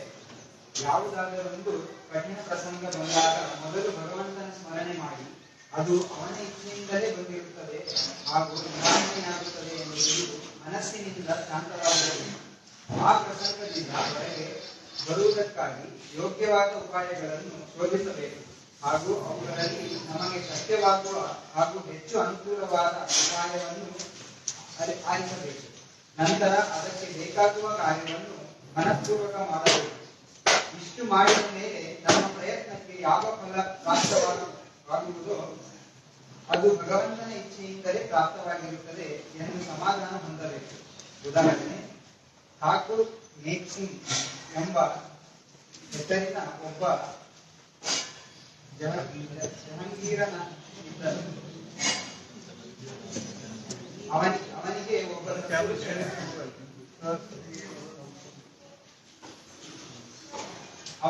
ಸತ್ಪುರುಷರ ಕಿಂಚಿತ್ ಸಹವಾಸವು ಪ್ರಾಪ್ತವಾಯಿತು.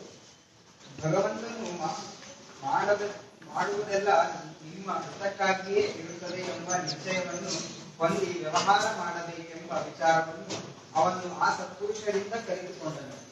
ಅವನಿಗೆ ಸಜ್ಜನ ಸಿಂಹ ಎಂಬ 16 ವರ್ಷದ ಶ್ರೀಮಂತ ಮಗನಿದ್ದನು. ಒಂದು ದಿವಸ ಕುದುರೆಯನ್ನೇರಿ ಬರುವಾಗ ಅವನು ಕೆಳಗೆ ಇದ್ದನು. ಅವನ ತಲೆಗೆ ಬಲವಾದ ಗಾಯವಾಯಿತು.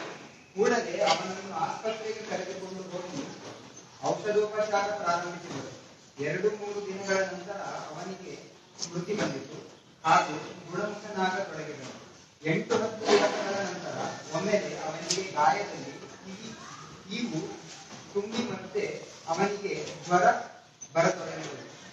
ವೈದ್ಯರು ಸಾಕಷ್ಟು ಪ್ರಯತ್ನ ಮಾಡಿದರೂ ಕೂಡ ಗಾಯವು ಮತ್ತಷ್ಟು ಬೆಳೆಯುತ್ತಲೇ ಹೋಯಿತು ಹಾಗೂ ಅದರ ವಿಷವು ಸಂಪೂರ್ಣ ಶರೀರವನ್ನು ವ್ಯಾಪಿಸತೊಡಗಿತು. ಈ ಅವಸ್ಥೆಯಲ್ಲಿ ಅವನ ಪರಿವಾರದವರೆಲ್ಲರೂ ಅವನ ಶುಶ್ರೂಷೆ ಮಾಡುತ್ತಿದ್ದರು. ಆದರೆ ಠಾಕೂರ್ ಮೇಘಸಿಂಹನು ಮಾತ್ರ ಅವನ ಪಕ್ಕದಲ್ಲಿ ಕುಳಿತುಕೊಂಡು ಶಾಂತವಾಗಿ ನಾಮಸ್ಮರಣೆ ಮಾಡುತ್ತಿದ್ದನು ಹಾಗೂ ಮಗನಿಗೆ ಧೈರ್ಯ ಹೇಳುತ್ತಿದ್ದನು. ಅಂತಕಾಲವು ಸಮೀಪಿಸಿದಾಗ ಹುಡುಗನು ಬಹಳ ಗಾಬರಿಗೊಂಡಾಗ ಮೇಘಸಿಂಹನು ಆ ಪ್ರಸಂಗವನ್ನು ಅರ್ಥ ಮಾಡಿಕೊಂಡು ಮಗನಿಗೆ ಅತ್ಯಂತ ಧೈರ್ಯ ಕೊಟ್ಟನು ಹಾಗೂ ಏನು ಬರುತ್ತದೆಯೋ ಅದನ್ನು ಧೈರ್ಯವಾಗಿ ಎದುರಿಸಬೇಕೆಂದು ಮನೋಬಲ ಬರುವಂತೆ ಮಾಡಿದನು. ಮುಂದೆ 4-6 ದಿನಕ್ಕೆ ಹುಡುಗನು ತೀರಿಕೊಂಡನು. ಅವನ ಅಂತ್ಯ ಸಮಯದಲ್ಲಿ ತಂದೆಯು ಅತ್ಯಂತ ಶಾಂತವಾಗಿ ವಿಷ್ಣು ಸಹಸ್ರನಾಮ ಪಠಿಸುತ್ತಿದ್ದನು ಹಾಗೂ ಆ ಹುಡುಗನು ಅಸನ್ಮುಖನಾಗಿ ಎಲ್ಲರಿಗೂ ತಾನು ಹೋಗುವುದಾಗಿ ಹೇಳಿ ತೀರಿಕೊಂಡನು.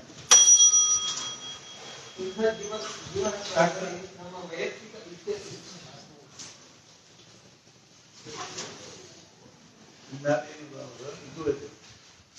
ಒಂದೊಂದರಿಂದ 12:30 1 ನೈವೇದ್ಯ ಹಾಗೂ ಆರತಿ ಆತ್ಮೋಪಚಾರಕ್ಕೂ ಜಗದ್ಭುತ ಆಗಿದೆ ಅನ್ನೋ ಒಂದು ವಿಷಯವನ್ನು ಮುಖ್ಯವಾಗಿಟ್ಟುಕೊಂಡು ಅಧ್ಯಾತ್ಮದಲ್ಲಿ ಆಯುರ್ವೇದದ ಸಾಮಾಜಿಕ ಪ್ರಜ್ಞೆ ಈ ವಿಷಯ ಕುರಿತು ಚರ್ಚೆ ಆಮೇಲೆ ನೈವೇದ್ಯ ಸಂಜೆ 11:32 1 ಗಂಟೆವರೆಗೂ ಚರ್ಚೆ ನಡೀತದೆ. 5 ನಿಮಿಷದಿಂದ ಎಲ್ಲಾದರೂ ನೀರು ಕುಡಿಲಿಕ್ಕಿಲ್ಲ. ಮಧ್ಯದಲ್ಲಿ ನಾವು ಅದನ್ನು ಕುಡಿದ್ವಿ ಅಂದ್ರೆ ಮುಂಚೆ ಎಲ್ಲ ದಿವಸದ ಪೀರಿಯಡ್ ಅದು. ಈ ಅವಧಿಯಲ್ಲಿ ನಾವು ಸ್ವಲ್ಪ ಮನಸ್ಸನ್ನು ಅಥವಾ ಇದು ಮಾಡಿಕೊಂಡಿವಿ ಅಂದರೆ ನಮಗೂ ಆಮೇಲೆ ಆ ವಿಷಯ ಹಂಗೆ ಉಳಿತು. ನೆಪೋಲಿಯನ್ ಬೋನಾಪಾರ್ಟ್ ಅಂತ ಯಾವ ಜಗದ್ವಿಖ್ಯಾತ ಯೋಧ ಇದ್ದನು, ದಿಗ್ವಿಜಯ ಇದ್ರು. ಅವನು ಒಂದು ಪ್ರಸಂಗ ಏನು ಅಂದ್ರೆ 2 ಪ್ರಸಂಗ. ಒಂದೇನು ಅಂದ್ರೆ ಅವನಿಗೆ ಎಲ್ಲಾ ರೀತಿಯ ಮಾರ್ಗದರ್ಶನ. ಒಂದೇನು ಅಂದ್ರೆ ಅವನಿಗೆ ಪ್ರಾರಬ್ಧದ ಮೇಲೆ ಅತ್ಯಂತ ಶ್ರದ್ಧಾ ಇದೆ. ಭಗವಂತನ ವಿಧಾನವನ್ನು ನಮ್ಮ ಕರ್ಮಗಳ ಪ್ರಾರಂಭದ ಮೇಲೆ ಅವನಿಗೆ ಬಹಳ ಶ್ರದ್ಧಾ ಇದೆ. ಒಂದು ದಿವಸ ಅವನು ಬ್ಯಾಟಲ್ ಫೀಲ್ಡ್ ಯುದ್ಧ ರಣಾಂಗಣದಲ್ಲಿ ಬಿಳಿ ಕುದುರೆ ಮೇಲೆ ಕೂತ್ಕೊಂಡು ಅಡ್ಡಾಡ್ತಾ ಇದ್ದ. ಒಬ್ಬ ಸೈನಿಕ ಬಂದು ಹೇಳಿದ ಅವನಿಗೆ ಅಲ್ಲಿ ಶುರು ಮಾಡಂತ ಜನರೇಟರ್ ಶುರು ಮಾಡಬೇಕು. ಒಬ್ಬ ಬಂದು ಸೈನಿಕ ಬಂದು ಹೇಳಿದ, ನೀವು ಬಿಳಿ ಕುದುರೆ ಮೇಲೆ ಅಡ್ಡಾಡಬೇಡ್ರಿ, ಆ ಶತ್ರುಗಳು ನಿಮ್ಗೆ ಗುಂಡು ಹಾಕ್ಬೋದು. ಅವಾಗ ಒಂದ ಅವ್ರಿಗೆ ಸ್ವತಂತ್ರವಾಗಿ ಯಾರು ಗುಂಡು ಹಾಕೋದು ಶಕ್ಕಿಲ್ಲ. ನನ್ನ ಪ್ರಾರಂಭದಲ್ಲಿದ್ದ ಹೋಗ್ತಿದ್ದಿ, ಇಲ್ದಿದ್ರಿಲ್ಲ. ಅಷ್ಟೊತ್ತಿ ಒಂದು ಗುಂಡು ಬಂದು ಆ ಸೈನಿಕ ಹೊಡಿತು, ಅವನು ಸತ್ತು ಬಿದ್ದ. ಮತ್ತೊಂದು ಗುಂಡು ಬಂತು, ಅವನು ಕುದುರೆಗೆ ಹೊಡಿತು, ಅವನು ಅದು ಸತ್ತು ಬಿತ್ತು. ನೀವು ಮತ್ತೊಂದು ಕುದುರೆ ಹತ್ತಿ ಹೋಗ್ಬಿಟ್ಟು ನೋಡಿ ಅವನಿಗೆ ಎಷ್ಟು ಅಂಥ ಸಮಯದಲ್ಲಿ ಸಹಿತ ಈ ದೇಹ ಇನ್ನೂ ಉಳಿಬೇಕಿದ್ರ ಉಳಿತು ಹೋಗ್ಬೇಕು. ಅವನು ಇಡೀ ಜಗತ್ತಿನೊಳಗೆ ಅತಿ ಹೆಚ್ಚು ಪುಸ್ತಕ ಯಾರ ಬಗ್ಗೆ ಒಂದು ನೆಪೋಲಿಯನ್ ಬಗ್ಗೆ. ನಮ್ಗೆ ಆಶ್ಚರ್ಯ ಅನಿಸುವುದು 1300-1400 ಪುಸ್ತಕವು ಅವನ ವಿಷಯ. ಛತ್ರಪತಿ ಶಿವಾಜಿ ವಿಷಯದಲ್ಲಿ ಒಂದು 300-400 ಪುಸ್ತಕಗಳು ಹಾಗೂ ಅವರು ಪ್ರಸ್ತಾವನೆಗಳು, ಶಿವಾಜಿ ಚರಿತ್ರೆ ಪ್ರಸ್ತಾವನೆಗಳು ಬರೆದಾಗ ಎಂಥ ಶೋಕಾಂತಿಕ ಅದು ನಮ್ಮದು. ಭಾರತದ್ದಾಗಲಿ ಮಹಾರಾಷ್ಟ್ರದ್ದಾಗಲಿ ನಮಗಿಂಥ ಮಹಾನ್ ವ್ಯಕ್ತಿ ಪ್ರಾಪ್ತ ಆದರೂ ಅವನ ಬಗ್ಗೆ ನಾವು ವಿಚಾರ ಮಾಡಬೇಕು, ಅಭ್ಯಾಸ ಮಾಡಬೇಕು, ಚಿಂತನೆ ಮಾಡಬೇಕು, ತಿಳ್ಕೋಬೇಕು, ಸಂಶೋಧನೆ ಮಾಡಬೇಕು ಅನ್ನೋದು ನಮಗೆ ಬರಂಗಿಲ್ಲ.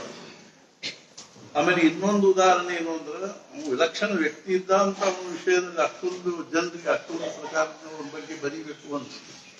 ಒಂದ್ ದಿವಸ ರಾತ್ರಿ ಬೆಡ್ರೂಮ್ ಫೀಲ್ಡ್ ನೋಡಿ 12 ಹೊಡೆದಿದೆ. ಅವಾಗ ತನ್ನ ಬಾಡಿ ಗಾರ್ಡ್ಸ್ ಕೇಳಿದೆ ಎಷ್ಟು ಹೊಡೆದ? 12. ನಾ 2 ತಾಸು ಮಲ್ಕೊಂಡೆ ಹೇಳ್ತೀನಿ. ಆಯ್ತು ನಾವು ಹಿಂಗೆ ಗೋಣ್ ಹತ್ತಿರ ನಿದ್ದೆ ಹತ್ತಿರ. ಆಮೇಲೆ ಬರೋಬ್ಬರಿ 2 ತಾಸು ಎದ್ದು ಬರೀಲಿಕ್ಕೆ ಶುರು ಮಾಡಿ. ಅವಾಗ ಅವನು ಕೇಳಿದ್ರು, ನೀವು ಹೆಂಗ್ ಶಕ್ತಿ ಅದ? ನಾಳಿಂದ ಪ್ರಜೆಂತ ಯುದ್ಧದ ಕ್ಷೇತ್ರದೊಳಗೆ 2 ತಾಸು ಗಡದ ನಿದ್ದೆ ಮಾಡಿ ಹೇಳೋದು ಹೆಂಗ್ ಶಕ್ತಿ ಅದ? ಅವಾಗ ನಮ್ಮ ತಲೆಯೊಳಗೆ ಬಹಳಷ್ಟು ಕಪಾಟು, ಒಂದೊಂದು ಕಪಾಟಿನಾಗ ಒಂದೊಂದು ಸಬ್ಜೆಕ್ಟ್ ಇಟ್ಟಿರ್ತೀನಿ ನಾನು. ನನಗೆ ಯಾವ ಸಬ್ಜೆಕ್ಟ್ ಬಗ್ಗೆ ವಿಚಾರ ಮಾಡ್ಬೇಕು ಅದು ಒಂದೇ ಕಪಾಟ್ ತೆಗಿತೀನಿ. ಮತ್ತೆ ಯಾವಾಗ ನನಗೆ ಅದು ಬೇಡ ಅಂತ ಅನಿಸ್ತದೆ, ನಿದ್ದೆ ಮಾಡ್ಬೇಕು ಅಂತ ಅನಿಸ್ತದನು ಅದು ಕಪಾಟ ಬಂದು ಮಾಡ್ತೀನಿ, ನಿದ್ದೆ ಹತ್ತದ. ನಮ್ಮ ತಲೆಯೊಳಗೂ ಬಹಳಷ್ಟು ಕಪಾಟು ಎಲ್ಲ ಬಾಗಿಲ ಇಲ್ಲ. ಆದ್ರಿಂದ ಇದೆಲ್ಲರೂ ನಿಮ್ಮ ಕಪಾಟಗಳಿಗೆ ಬಾಗಿಲ ಹಚ್ಚಿ ಯಾವ ಸಂದರ್ಭದಲ್ಲಿ ಯಾವ ವಿಷಯ ಇರ್ತದನೋ ಅದು ಒಂದೇ ಕಪಾಟ್ ತೆಗೀರಿ. ರಾತ್ರಿ ಮಲ್ಕೊಂಡು ಅಷ್ಟು ಕಪಾಟ್ ಬಂದ ನನ್ನ ಮದುವೆ ಹಾಕಿದ್ದು ಯಾರಾದ್ರೂ ಒಬ್ಬರು ಒಂದು ಕಾರು ಓದ್ತಿದ್ರು ಕಡೆಯಲ್ಲಿ 1-2 ವಾಕ್ಯ ನನಗೆ ಕೇಳಿ ಸಿಗುವುದೇ ಅಷ್ಟು 3 ನಿಮಿಷ ನಿಂತಿತ್ತು. ಏನು ಅಂದ್ರೆ ಅಷ್ಟು ತಕ್ಷಣ ಎಚ್ಚರೂ ಆಗಬೇಕು. ಇಷ್ಟೊಂದು ಮನಸ್ಸಿನ ಏಕಾಗ್ರತೆ ನಮಗೆ ಬೇಕು ಅಂದಾಗ ಅದನ್ನು ನಾವು ಪ್ರತಿಯೊಂದರೊಳಗೂ ಅದು ಸಾಧಿಸಲು ಪ್ರಯತ್ನ ಮಾಡಬೇಕು. ಮಹಾರಾಜ್ ಜಯ ಜಯ ಜಯ. ಈ ಮುಖ್ಯವಾಗಿರ್ತಕ್ಕಂಥ ವಿಚಾರಗಳನ್ನು ನಾವು ಚರ್ಚೆ ಮಾಡೋಣ.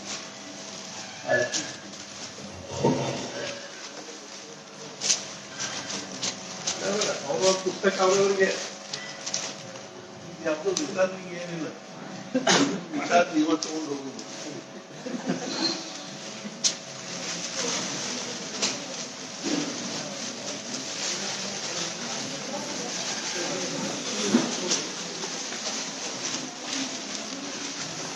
Affordable